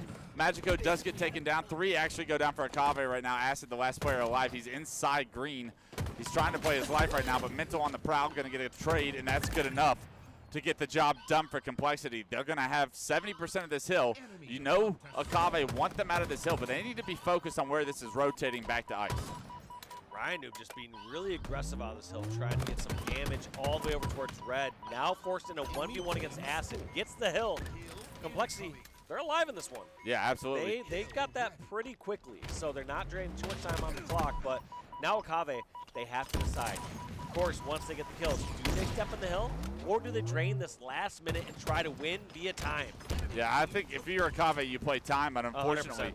they can't get enough members on the map. They've had 2 continuously dead since that hill has been capped. Last two members spotted on red ramp, and that's going to stagger the respawners again. So they haven't had a real opportunity to get all 4 players alive on the map and trying to deny any of this time going towards Complexity. A minute 6 still on the clock. The hill going to be about halfway before anybody from Akave can get into a position to even get a kill right now. And you see, here comes the push, and it has to be a successful one from Akave, or we might be looking at a tie game here momentarily. I mean, I don't want to say give up just yet, but it feels like they're trying to forcefully stop this hill. In fact, I almost say Akave needs to just focus on red at this point. Yeah, it looks like they that's used the that last priority spawn, focus. but now they're kind of a step behind. They were a step behind on stopping this hill. They give a few deaths. Now they're back over towards red, but they're kind of pinned in this area. Yeah, they are in the hill, but Acid going to get caught out top middle. Does he get taken down without a trade? Yes, King Nick finds a double mental, a perfect in the kill feed. The last player alive spotted, back red. Don't give him the kill. Ryan Noob playing like a vet right now. 13, 15, and 17, and Ryan Noob had 1 kill so long ago, but he really has picked it up in the stat department. And look at this priority setup. You know they've gone over this position. They say, hey, as soon as we have this, we're going to have our hill guy watch bottom tower just in case one of these spawns gets wonky. We want to make sure this person doesn't slip by. Yeah. And once those spawns were cleared, now he's focused over towards blue pipes. Someone going towards catwalk. Ryan kind of on an island right now. Knows players are going to be pushing from the front. Gets lured to no shield, but more importantly, you want to stay alive. You want to control this area side of the map. Everybody in the game alive right now. It's going to be King Nick to drop first. Magico across the map. Ryan, who actually out of ammo, is forced to switch to the commando.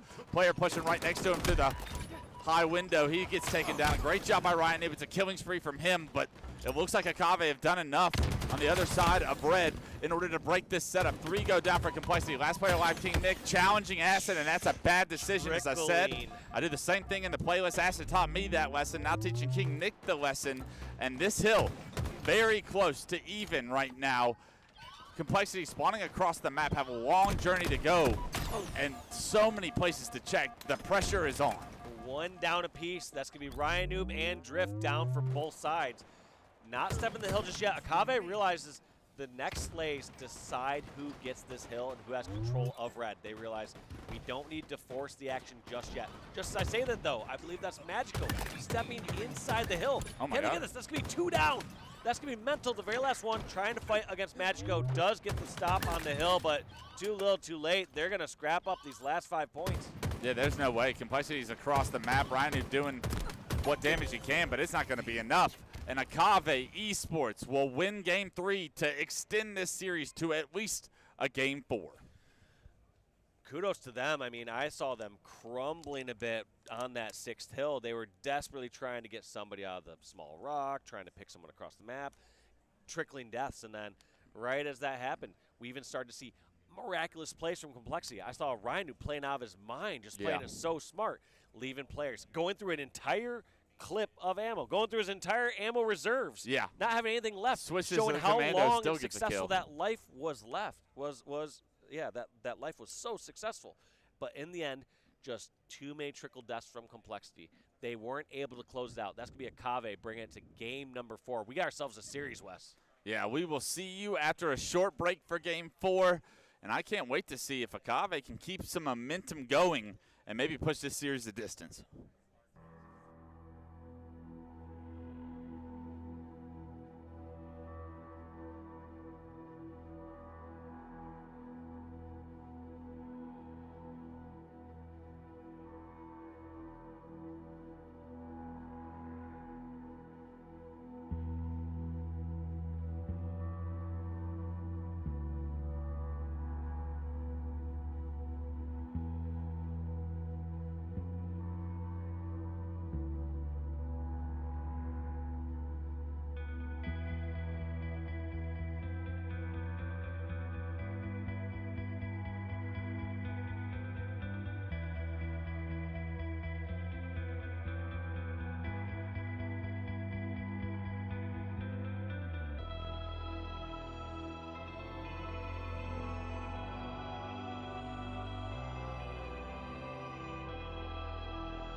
Back on Bravo, 2-1 Complexity lead the series, but Akave showing some resiliency, Dave.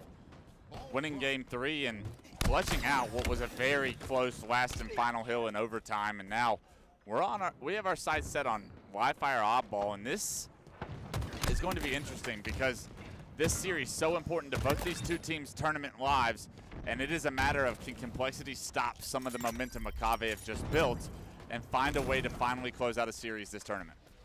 Yeah, I do think it's totally possible. One thing interesting there, though, what passed that sniper who to Nick? I think his teammate, he assumed was ready there for it, but instead, just a fight and a brawl there for that snipe. It's going to go in the hands of Kave along with the ball. So I thought Mental was doing great before then. You're feeling yourself, man. Keep running with it. Yeah, that tells you that the communication's a little off, right? Because there were steps. Someone's like, pass me snipe. I don't know if there's a camo that someone's trying to pass it to. Probably, but yeah, it was a camo they were trying to pass it to, and you can't. You first have to secure the area before you get all fancy and try to pass things along. yeah, plus make sure he's ready for it, right? Because Mental saw that nobody was actually going back for the snipe. He double takes and pays for it with his life. And what would have been a strong start for Complexity if things had gone in the right direction, if they were probably focused at the task at hand, they tried to be a little bit too cute, in my opinion. And with that, it's going to be a strong start for Akave. And on the flip side, and 32-1, they lead.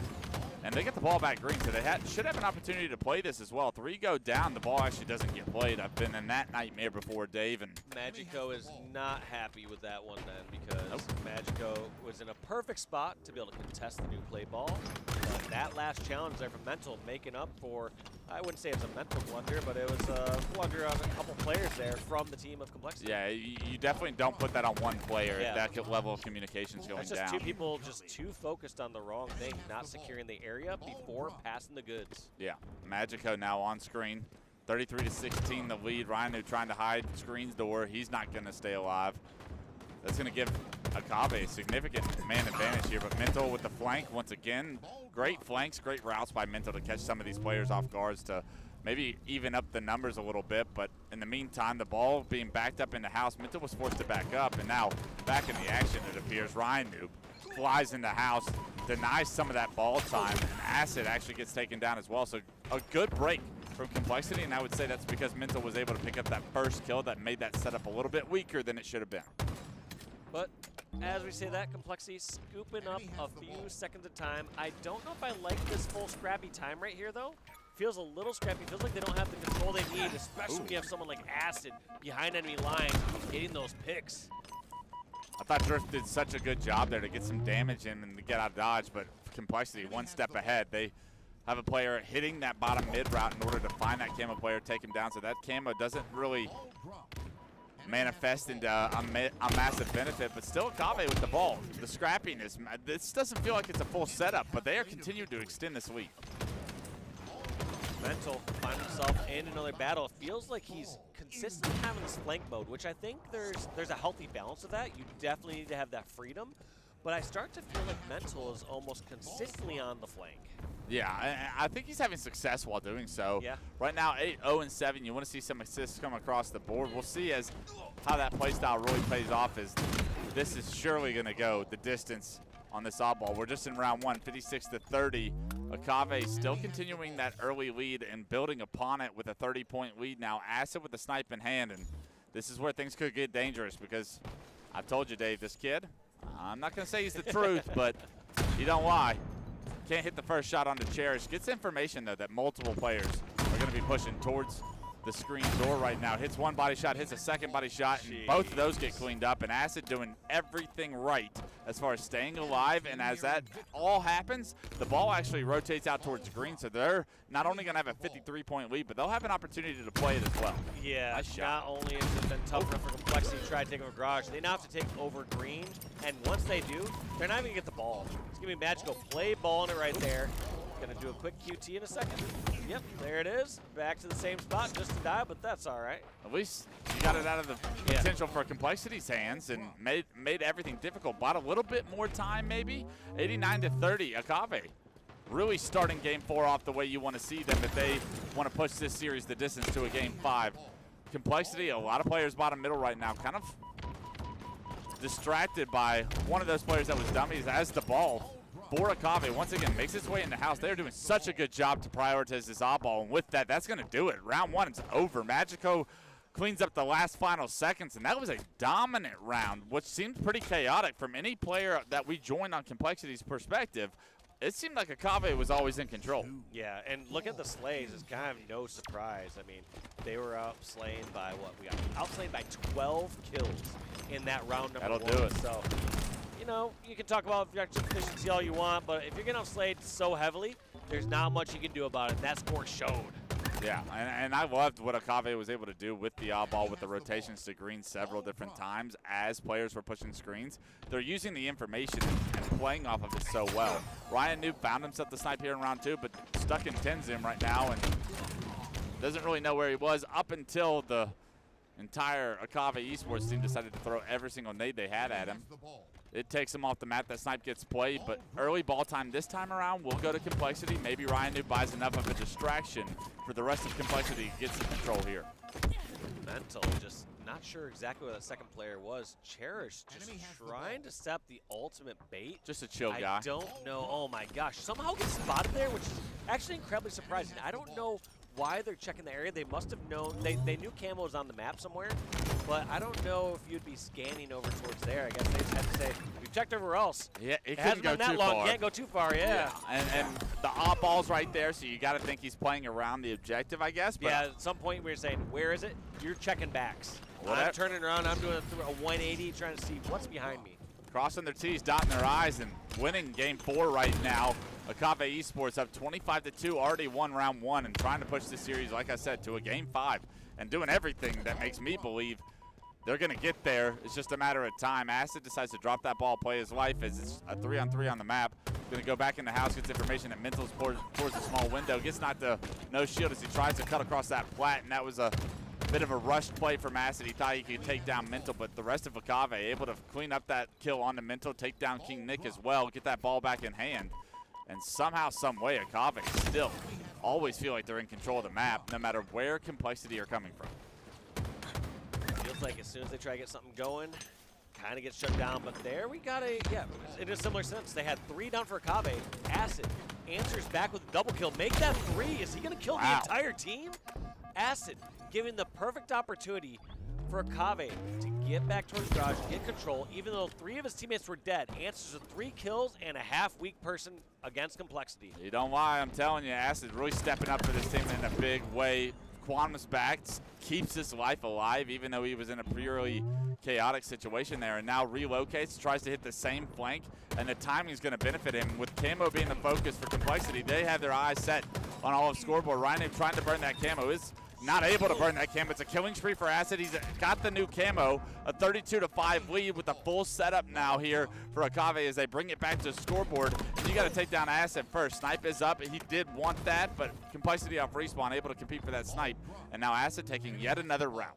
Acid has just been a thorn in the side of Complexity and he found for the this snipe. last minute and a half. 3 dead, 4 dead. Complexity went from having a full setup to having Acid now having Camo, having snipe, going on a killing spree, just causing so much havoc and damage against this roster. And look at this route he's taking. He has so much information that all of Complexity have to be towards dummies and bottom middle right now. Because he took green over to Nest, he blocked all those spawns. Oh my God. And he's just ripping faces as he does it. That was me in the playlist, like I said, Dave. He impresses me so much every single time I watch the kid play. And once again, when his team needed him most, he stepped up. And right now, Akave 65-5, dominating game 4. Round 1 was not close. Round 2 not close so far, and Drift with perfect shots to match the pace that Akave are playing at. Complexity will have to create a miracle to come back in this game. Yeah, Complexity going from feeling great, feeling good, to feeling not so great going into a potential game number 5 against Akave.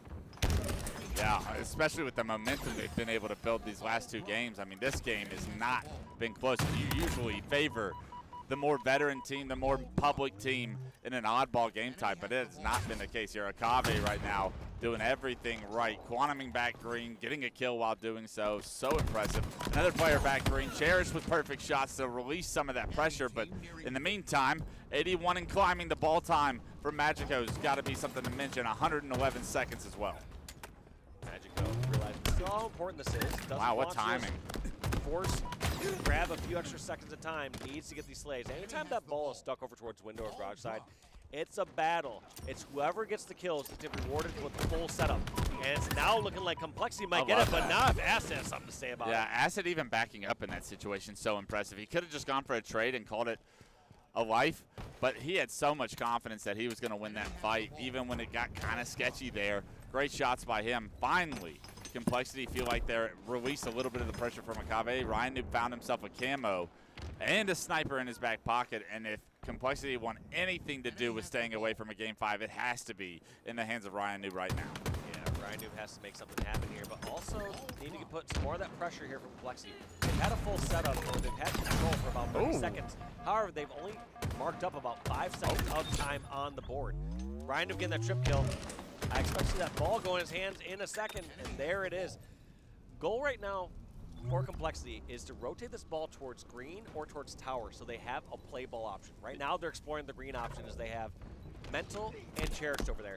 Magico over on the nest bridge trying to stop this, but Ryan Noob eventually going to make his way on over towards green. Yeah, very intentional that Magico was trying to deny the ball from going over towards green to be able to stop them from being able to play the ball once the setup is broken. Snipe does come up in the meantime, however. 56 now to 84. It is Complexity's strongest setup of the game, but still they find themselves down 25 points. Still, they find themselves down 2 players. Magico with the snipe now in hand, and the ball gets played, but Complexity coming off respawn still can't compete for the play ball. It's a premature play ball as well. I mean, I think in most cases, or especially here at back green, is the draw is you have to bring somebody back towards back green to really punish them and bring them out of the play for long enough. Instead, they play ball it. Akave, scoop it up, bring it towards tower, and they're only 1 point away. I have the snipe, but I'm 1 point away, so I'll pick up the ball. And we're going to a Game 5, Dave. Complexity and Akave Esports going to go the distance after Complexity has the 2-0 lead.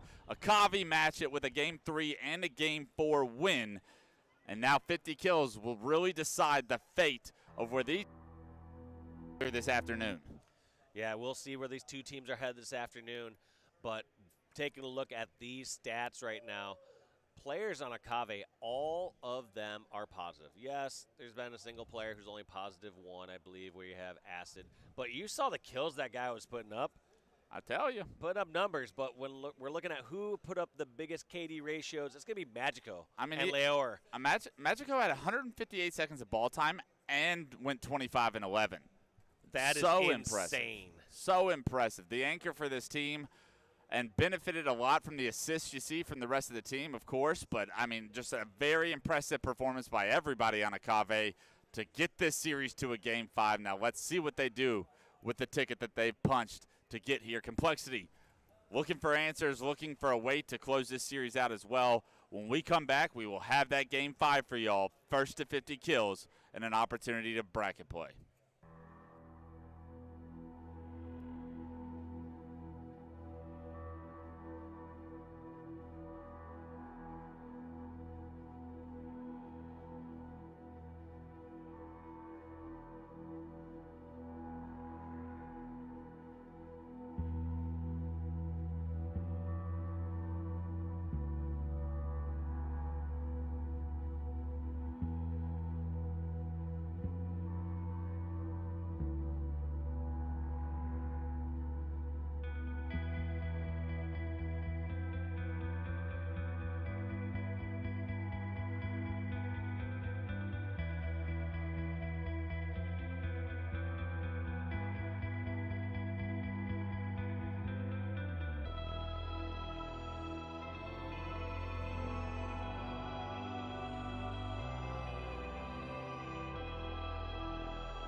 Here we go, ladies and gentlemen, back on the Bravo stream, and we have Game 5, Complexity versus Akave. Street Slayer, the name of the game, first to 50 kills.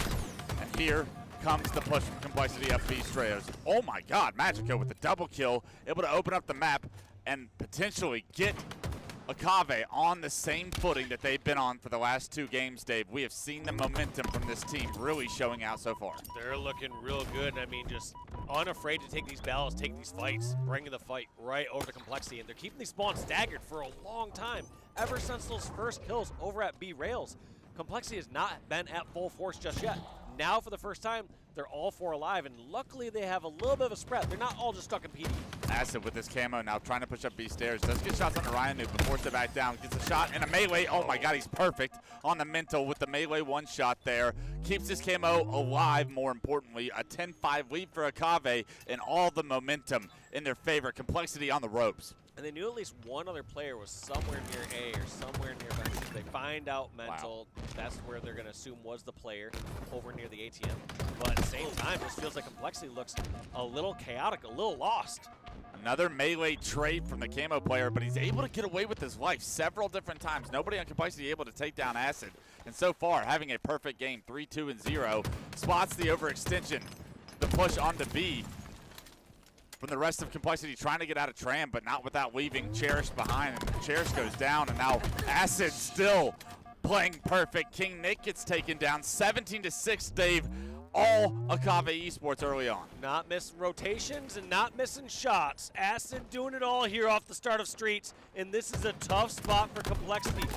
Feeling like they're a bit lost. It feels like they're trying to run out, trying to help teammates, and before they know it, they're getting shot in the side, they're getting hit with a melee.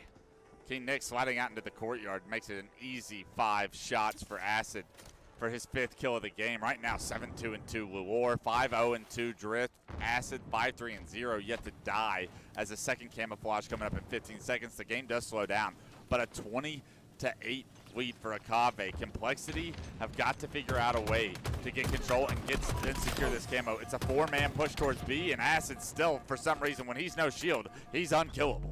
That's 2 or 3 people too many pushing over there towards B. Felt like their goal was to take over B rail, to have an additional angle to try and take over this camo, but in the end, comes back to hurt him. How have they not killed this kid yet? So many times knocked down to no shield, so much damage taken. So many melees. Generally, a melee gets traded, that person's gonna go down, you know, from a finish or just even the melee trade itself. Yeah, and you can tell Complexity have got, like, they're losing their teamwork throughout the series. What was once very impressive in Game 1 is a long story away from what the truth of the matter is here in Game 5, 24-12. Akave still in the driver's seat, and Acid still perfect as could be. Yeah, Acid 6-5-0. No, he's not from the San Francisco area. He is just running up big numbers to kick off this game. Oh my God, backs down Ryan. He can't be killed. Even when he's no shield, he's given the ultimate respect, and actually the disrespect from Ryan gets shut down as Ryan knows that his life was shortly to live there in Trend. The collapse was coming through, tries to take down Acid, but nobody can take down Acid at this one. 8-6-0, 2 away from a frenzy to start a Game 5. It is 30-13, and when it rains, it pours, and King Nick finally able to take down Acid, but not with so much damage dealt, Dave. That was just an impeccable start there from the squad. And you got to keep in mind, even with that start, he was the 3rd highest kills on his team. You had Leor and Drift leading the packs with 11 and 9, and they are not letting up. They smell blood in the water. They're going to keep this pressure on Complexity. Feels like every push that Complexity has, Akave have an answer for. Yeah, they're just ready. matching firepower with firepower and winning the execution battle. And right now, if you're Akave, Dave, you want to keep this pace up. You don't want the game to slow down to where maybe some potential kills. Look at this, 4 people in the same spot. It's just, it's successful this time around, but 1 kill does come through. King Nick goes down. It's a 3-for-1 trade for Complexity, but you need that just about every single time to get back into this game at this point. Okay, I like this from Complexity, though, trying to keep some of the pressure on. It looks like Mental that. They gets get a double. Leor, they take out Acid, and they can keep this pressure onto Akave, maybe stagger their spawns for a little bit. Okay. Here comes another pick at Cafe. I'm really liking this from Lure's Complexity. here. Lure's Cafe behind these players. They don't know. They don't check. And because of it, Lure gets a lot of damage on these players. But they turn around and take him down. King Nick with the Stalker rifle able to get some unbelievable shots to make sure Ward doesn't even get a kill in that situation. When he goes unchecked, shooting players in the back, you think he's good for one. I thought that was disastrous. I thought that was going to be, here's the backspec, here's the grenade lead, here's a free double kill. The Shroud once again used to get the camo, and it's Kave that escaped with the camouflage. A couple of kills finally going in Complexity's favor, but 10 kills still separate the two. The lead that Akave built so early on is so monumental of a task to try and come back. You almost have to play near perfect to give yourself a chance at the end. Yeah, in any other circumstance, going on a 6-kill beneficial swing right there from Complexity is everything you'd ask for. Yeah. But at this point, it's just going to diminish the lead to only 10. Yeah, it's still 10, but Ward behind enemy lines now. A lot of information that, hey, they're not here. Complexity pushed into B, and with this camo, is able to catch King Nick, knock him down to no shield, but wise read. Chow there waits for his camo to reset before he re-chows once again, and it makes all the difference here as two go down first. And here comes the swarm from Akave. It's trades, but trades are a win condition for Akave at this point in the game. Yeah, they will happily trade this out. And the other problem here is, feels like Akave, they're sniffing out these players from Complexity. They're seeing that they're all clumping up and taking their time. What Complexity are hoping for during someone's clump up is that somebody overextends. Someone just runs into this massive Couple of firepower. freebies. They're hoping that somebody falls for the bait for this one shot. And what a great prediction nade from Lure. Knew that there was only one way that player could have possibly tried to run to get away weak at that cafe, and has a grenade waiting for him at the top of the ATM. Yeah, that was a beautiful grenade, but an even better job to get two there. When he's in a 1-on-2, he's able to at least get one more to extend the lead, 42-34. It's an 8-kill game. It's not over yet, but Complexity can't afford to get caught off guard anymore. King Nick with a lot of responsibility here, but Acid's perfect shots will take him down and push the game to a 9-kill lead at 44. Akave find themselves needing 6 more kills to win this series against Complexity. Yeah, they've been keeping this lead that they had from the very beginning. Yes, it's dwindled down a little bit from some great plays by Complexity, but they're reaping the benefits of that early lead. I like this. Not trying to push back too hard. They know where these players are at. They're hunting them down. They get that finish on King Nick. 3 kills separating them. And at this point, Complexity, they have to know it's perfect Halo or it's over, and I feel like they know it's over. Yeah, 48 is just too much on a map like Streets. You're getting pushed, and there's nothing you can do about it. Ward finds a kill. Another Akave kill comes through, and it's 50-39, and we can hear the roars from the back of Akave with the reverse sweep on the Complexity to at least advance to elimination bracket round 1. They have more work to do here in pool play, but that is going to end Complexity's tournament. Yeah, Complexity, no doubt about it. They are out. They went 0-3 in pools. There's no other win condition for them there. And just tough. I mean, they had it in their hands. They had a strong start to the series. You're up and then 2-0. just little by little, Kave gets back into it. They start to get their groove, and they close out strong. Yeah, and it's Acid. You asked him to shoot more, Dave.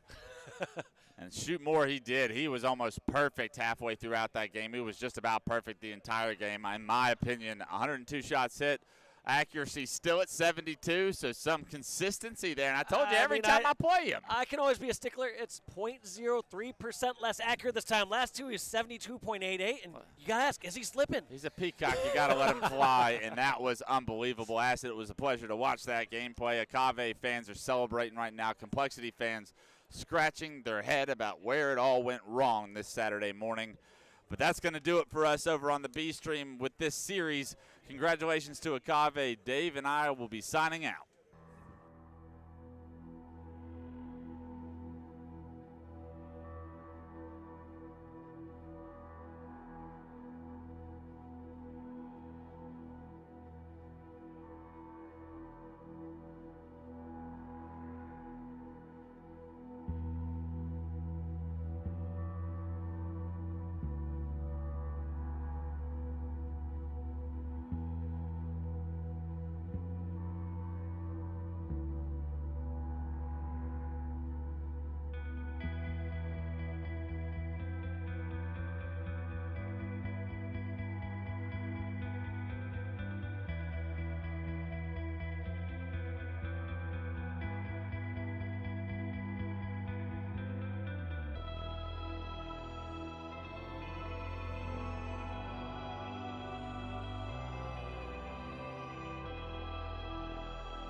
Welcome, welcome, welcome everybody to the B stream, and welcome to what has been a morning of upsets and international success. And as we join Akave Esports on their journey now, they take on TSM. Both these teams currently 1-1 in Pool A, and we have to wonder, Andy, if the upsets and international success is going to continue here. Yeah, I mean, a wild morning, and as you and I talked about when we were casting on the main stage, you thought that maybe Salt Lake City was going to indicate a return to form for a lot of these teams, maybe a few less surprises as the seeds settled down. And my word, has day 2 in Charlotte ever turned that completely on its head? Wild results and upsets already here this early in the day of the tournament. Oh my goodness. Well, if you're wondering why Akave Esports are here and why they're playing so well, there's a good indication from Lior. Initially, the body shot I thought was impressive. The second headshot, though, oh, it was absolutely superb. It was superb indeed, and if you're just joining us and you haven't been following this pool, Pool A has gotten pretty spicy. Akave just reverse swept, I believe, Complexity. A wild result for them, and I also want to say, TSM yesterday, we talked about it in their Complexity series, even though they won it, it wasn't the cleanest.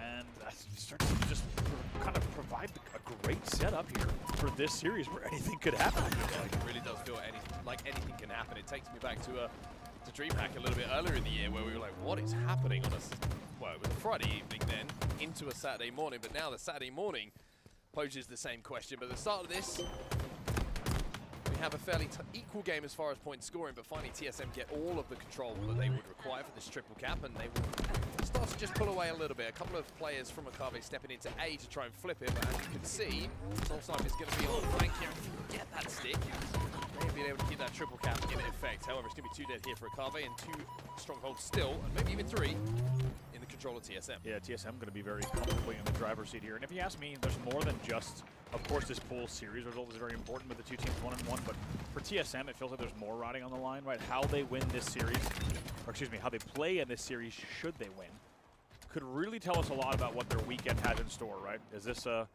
top 8 we're looking at, or something that's going to threaten even higher? I think it's something that a team like TSM will put it into the bracket of teams that I want to kind of talk about here is those teams who have been struggling to get to the Sunday, been close, game 5, not been able to make it, right? Those type of teams, TSM, Luminon Gaming, for example, would have seen some of the slip-ups this morning from some of the big teams, seen some of the weakness being shown by those teams who are making it through to Sundays, and thinking, well, why not us? Yeah. And TSM are probably thinking exactly the same here. Exactly.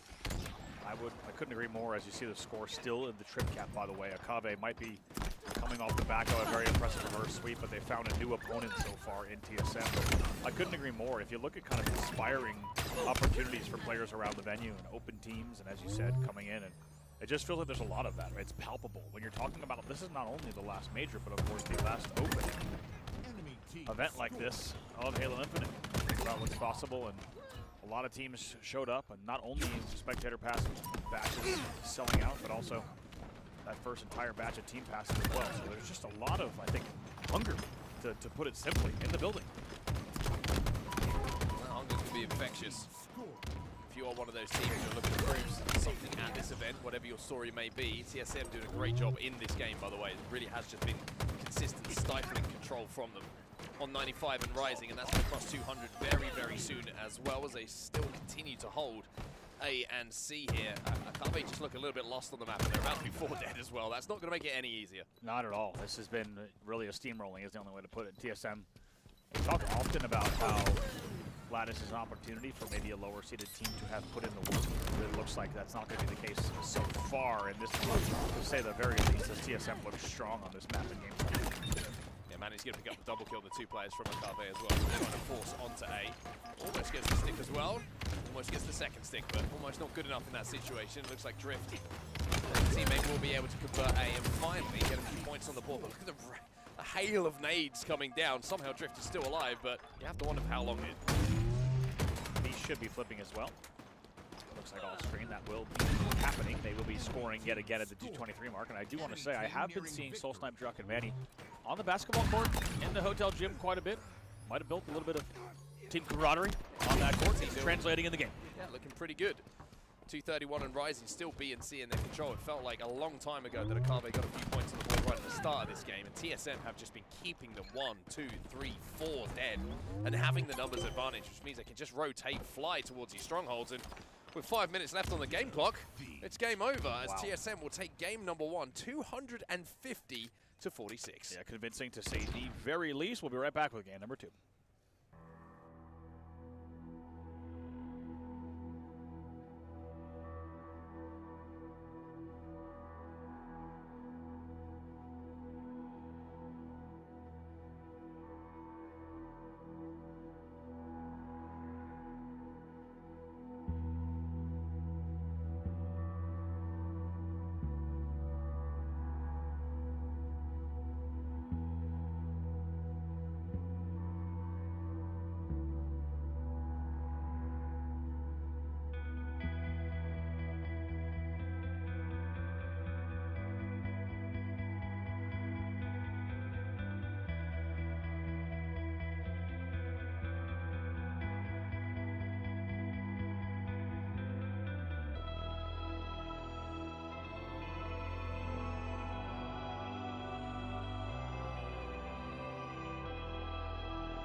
Welcome back to game 2 between Akave Esports and TSM from Paul A. TSM will want to the good up after a dominating doesn't really tell the story, does it, Andy? It was a spanking. It was a spanking of Akave in that game number 1. Lattice Stronghold 250 to 46. Final score in that one as we head into game number 2, Slayer here on Livefire. A spanking of which the echoes of the reverberations will play rent-free in my brain for quite some time. Game 2 Slayer, though, an opportunity for Akave to try to get right back in the series. 2-1 off the rip here in favor of TSM. A lot of bodies being moved towards that camo side, understandably so. That power up best. Guess this is, oh, I thought I got the stick. I had that doo-doo, and I was like, oh, is that the stick noise? And it wasn't. But the kills went down in favor of TSM, 4-1 now, 5-1. And it's going to be 6-2, and the camo will be picked up here by Drock, using that QT to get in and out of the battle, and now one power-up gets exchanged for the next. Big lead again, and to be honest, with a 5-kill lead and a 45-second camo, big opportunity for TSM to blow this thing wide open yet again. I like this. It's okay, safe damage, because he's just going to make them scurry, and scurry they do. Grab an extra plasma and hit the road. They're trying to just stay tight here. They're doing Make it, too. sure they're not giving any free kills away. They do get the first pick onto TSM. Drock has been spotted out. Say, is there someone green? They just, Inviting, they just yes. rotate around each other. Those shots from Akave reminded me of when you're like at a party. Everyone starts looking at each other like, who's this guy? Nobody knows who he is, but Yeah. he just arrived. It's actually me most of the time. Yeah. If I went to a party. I'm glad that you... Yeah, it's me as well. Yeah. We're talking about ourselves at parties. That's why we stopped going to them. Kind of the reaction every time we went to one was, I don't know, just That if you're not invited. yeah, And why are you here? and like sadness. Who do you know? Yeah. Which after enough of those, you just kind of, first of all, you leave, then you stop going. Slow acceptance Yeah. of the situation. 13-12 the score now. TSM still with a slender lead, but a good job from Akave to negate the time that camo was active. We hop on board with a little bit of drift. The man who went off in the series that we saw a little bit earlier. If you were following the Akave story where they reverse swept complexity. 15-13 still. Oh. Drift living up to his name in that I was gonna situation. say, man has a need for speed, kind of just whipped around in the wrong direction, and that will extend the TSM lead back into 4 now, and they had just brought the game within 2, but off of that whiff, they're going to have to reset yet again. Pretty sure Soul Snipes just managed to grab the next camo of the game as well. So, going to be 2 in a row for TSM. Also seeing some QT about. Oh. Nice little headshot there. It's always very satisfying when you get a headshot with the carbine. Feels like it pierces the helmet a little bit better. It really does. That thing hits. That thing is... We've only seen them coast a little bit this weekend as it debuts on LAN, but... Or excuse me, debuts on LAN here in the HCS, but... Elon, target-rich environment. Gets a stick as well. Not too bad to get 2 of those. And that will be 4 dead. Now, just like that, 15-25. Soul Snipers 9-6. And a screen! Tolik extends now to 7-5. Beautiful little whippy shot coming out from Tolik there. 27-16. Very commanding lead, especially with a sniper rifle in your hand. Usually going to be able to lock down one of the main lanes of travel for Akave towards where Tolik is currently positioned. One player on the nest, he's going to be bodied as he scarpers away. Keep his life. Another body shot coming in here for Tolik. Good damage coming in, and Drifty just being pinched, I think, from from Green. He had to be forced out of that situation to challenge. 3 dead again for Akave. Wow. TSM in full control. Nicely done there from Tolik. I just love the way he handled that. He knew exactly there's 2 players pushing Mud and Nest, and now that should be, in general, quite a complex push to handle in a 1v2. Instead, as he keeps racking up the kills, instead he sits there, kind of re-rotates to hit the body on Nest as well, rotates back to get the finish, watches the Mud jump, and he knows that he can safely watch the Mud jump until someone might come bottom tower! Oh. And Okay. he is not done yet, folks. This game is completely out of hand, 38-21. Not looking good for Akave Esports at this point in the game and at this point in the series. TSM looked a little bit shaky yesterday, but Yeah. that was kind of what we said about a few teams. Now they look like they're dialed in a little bit more. Seems like they're just being a little bit more deliberate with how they're moving around the map. It's not that kind of loose flying that cost them the first death sometimes. Yeah, I was going to say, it feels like Nearing for victory. TSM, this is kind of the series that they needed if people were to believe in this team, and even the players believing themselves after, like you said, what we saw was a little bit kind of inconsistent and not the tightest of gameplay, especially in that complexity series. But they look to be firing on a good form here on day number 2. Easy. A couple of kills for TSM as well, while somehow stays alive in that situation. Magico is going to get a nade repulse back at him, and the output of damage from Tolik is being cleaned up, and TSM doing a really good job just working as a unit at the moment.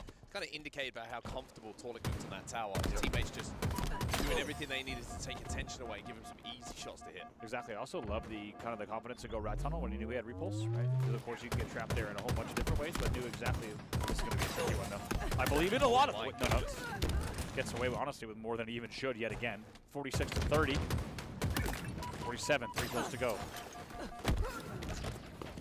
Solid currently sat at 12 and 6 in this game with 10 assists. So 22 of the deaths that Akave have enqueued in this game have been, and somehow, in some way, influenced by this man on your screen. He is having quite the game number 2. Yeah, it's quite wild, and even with the way the assist system works, you could even argue that it's small. It could 25 or more, right? Yeah. Pretty wild.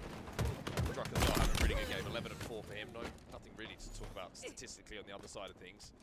Drift is doing what he can, but everyone else kind of struggling a little bit here. Acid with the sniper rifle might have a chance to pull a few kills back, but you would expect TSM to be able to find these two pretty comfortably and close this one out. Yeah, I imagine honestly going to hold forward. They can sacrifice so much here. So even a few kills get exchanged. The 49th is on the board. No room for error here. There it is. Nade into bottom tower will close things out 50 to 37. That is 2 convincing victories for TSM this season. 2 up in the series. We'll be back with game number 3 in just a few moments.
When we last spoke, it was 2-0 to TSM. And now that we rejoin this series, it's still 2-0 to TSM. Welcome back, everybody, to this Pool A game between HaloWC Esports and TSM. We are moving on to a little bit of Forbidden Flag as our game number 3 of the series after 2 boppins for HaloWC in the first 2 games. Yeah, HaloWC gonna...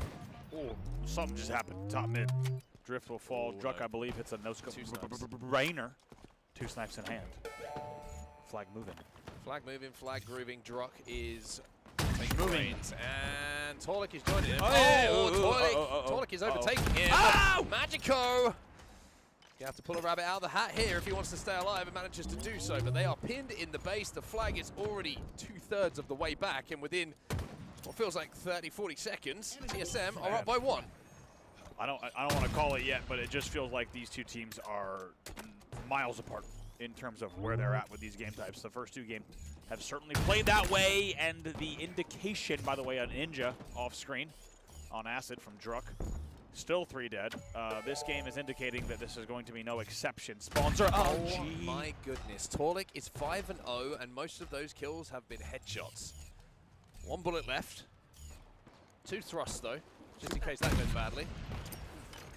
We might have a little insta-splode here as well. Doesn't connect this time around. Finally, Torlik could be dealt with, but 2-0 to TSM, and about a minute and a half gone.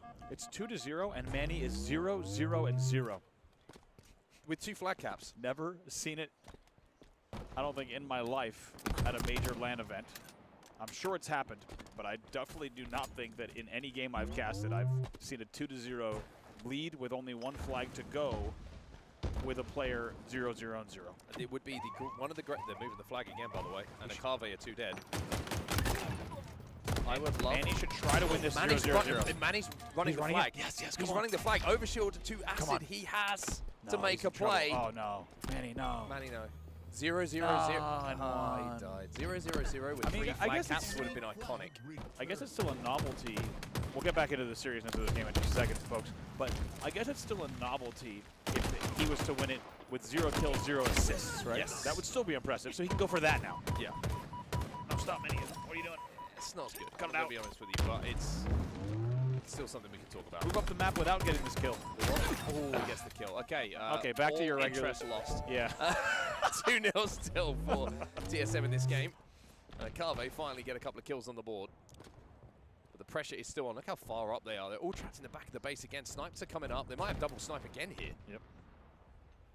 And even though we will not see a 0-0-0 victory, hello, trade comes in. Druck, by the way, 9-3. Pollock still 8-2. And it just feels like the pressure from TSM. And as we said, just kind of on different tiers, these two teams so far. But we'll have to see. Akabe has slowed the bleeding. They've got a little bit control of the map. See if they can try to fight out of this and extend this series to a more respectable distance. They have managed to get a sniper in their hands as well. That's why Soul Sniper's been so careful. You just saw the glint of that S7, and there is the other one. More hard-hitting nature of the weapon. 2 dead here for TSM. Loire now moving up onto the bridge to see if he can catch a couple of TSM spawners and give them a little bit of their own medicine. That will be the prescription. We'll see if he can hit it. Gonna hold main ramp and knows that someone's coming. There's gunfire that I can't hear, which is confusing my brain. We won't worry about that. 2 dead for Akave again. Loire now disguising himself as a turtle. As a pillar. Probably better. Manny in the 1v1.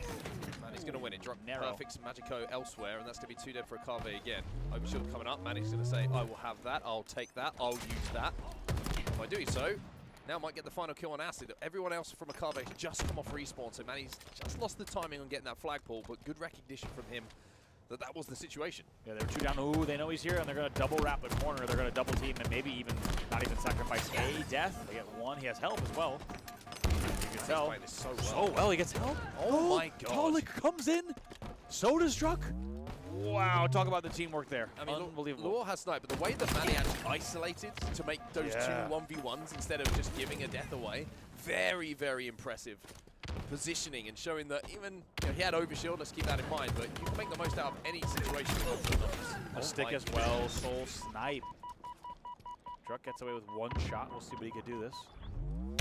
Another pillar enthusiast. What's the phrase? It's calls 1 opportunity. Oh, doesn't hit it. Not miss your chance to blow.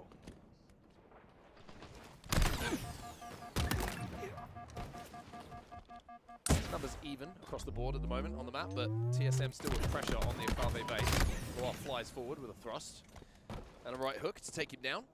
It feels like after what has been a little bit of a barnstorming start on the TSM side, Akave have at least managed to get some sort of foothold in the game. But yet in the series, they really have struggled here. They have Druck back on form as well. We saw yesterday just a few games and left a bit to be desired statistically. However, here he's 16-6, getting the flag moving, but he will be taken down 2v2 at the moment. Manny now 6-5. A lot has changed since our interest was piqued in a very unique statistic line that could have been a prophecy fulfilled. 1 versus Torlik. Torlik wins that one. He's not losing many at the moment. 13-7 in this game. Enemy flag returned. Rainer from across the map comes Druck.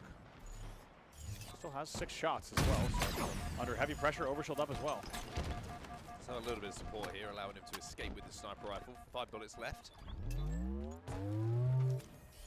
Also finds himself a thrust off the spawn there, so he's going to be able to be really aggressive here, Druck, having picked up that nice headshot onto the Akame player flying across the Mohawk. And with the setup they've got, and with Druck with his sniper rifle in his hands, an opportunity maybe for this to be the 3rd and final flag for TSM. The juke! Ooh.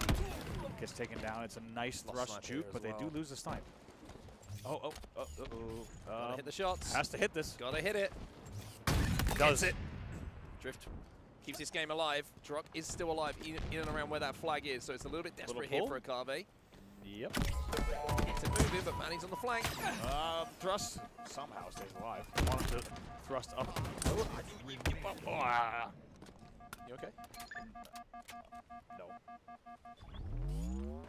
We'll dissect that after the series. Torlik inside of the base. Magico with his sniper rifle still trying to apply some pressure. The flag will be returned here by Akave. Naiko just stares at the nade that will be his ultimate demise. You win this round. Yeah. Frag grenade. Not afraid to look that frag. Other players would try to get out of the way. He looks it square in the face and says, "I'll be back." He knows that in terms of the way that these are made in the factories, that nade is actually on its last leg, where he's like, "I'm going to respawn. Yeah. I'll get the last lap every time. You'll run out of raw materials before I go respawn," depending on the game settings.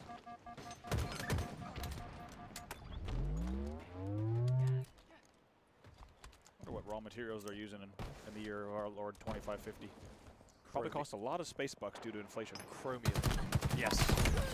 Chromium nades. Druck with another overshield here for TSM. Full 360s in though.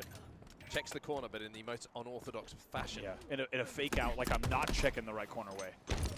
Last player alive is Acid at the back of the base. One just come off respawn here for Akave to try and help them stop this flag run. But again, look at the position of the TSM here. They've got the flag out, a couple of kills going their way.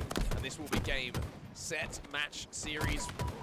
Essentially the end of the road for Akave when it comes to the series here against TSM. Yeah, flag only gets the Mohawk. 3 dead. 4 dead. That flag should keep moving. Let's get a flag check. Yep, it's going. It's going. And it's the man who teased us who is going to be running the flag. He's already got 2 to his name. No one from Akave is going to be able to stop this one. TSM too good in this series. They will close things out here on Forbidden 3-0. Close the series out 3-0. And will now find themselves in a lovely, comfortable position in Pool A.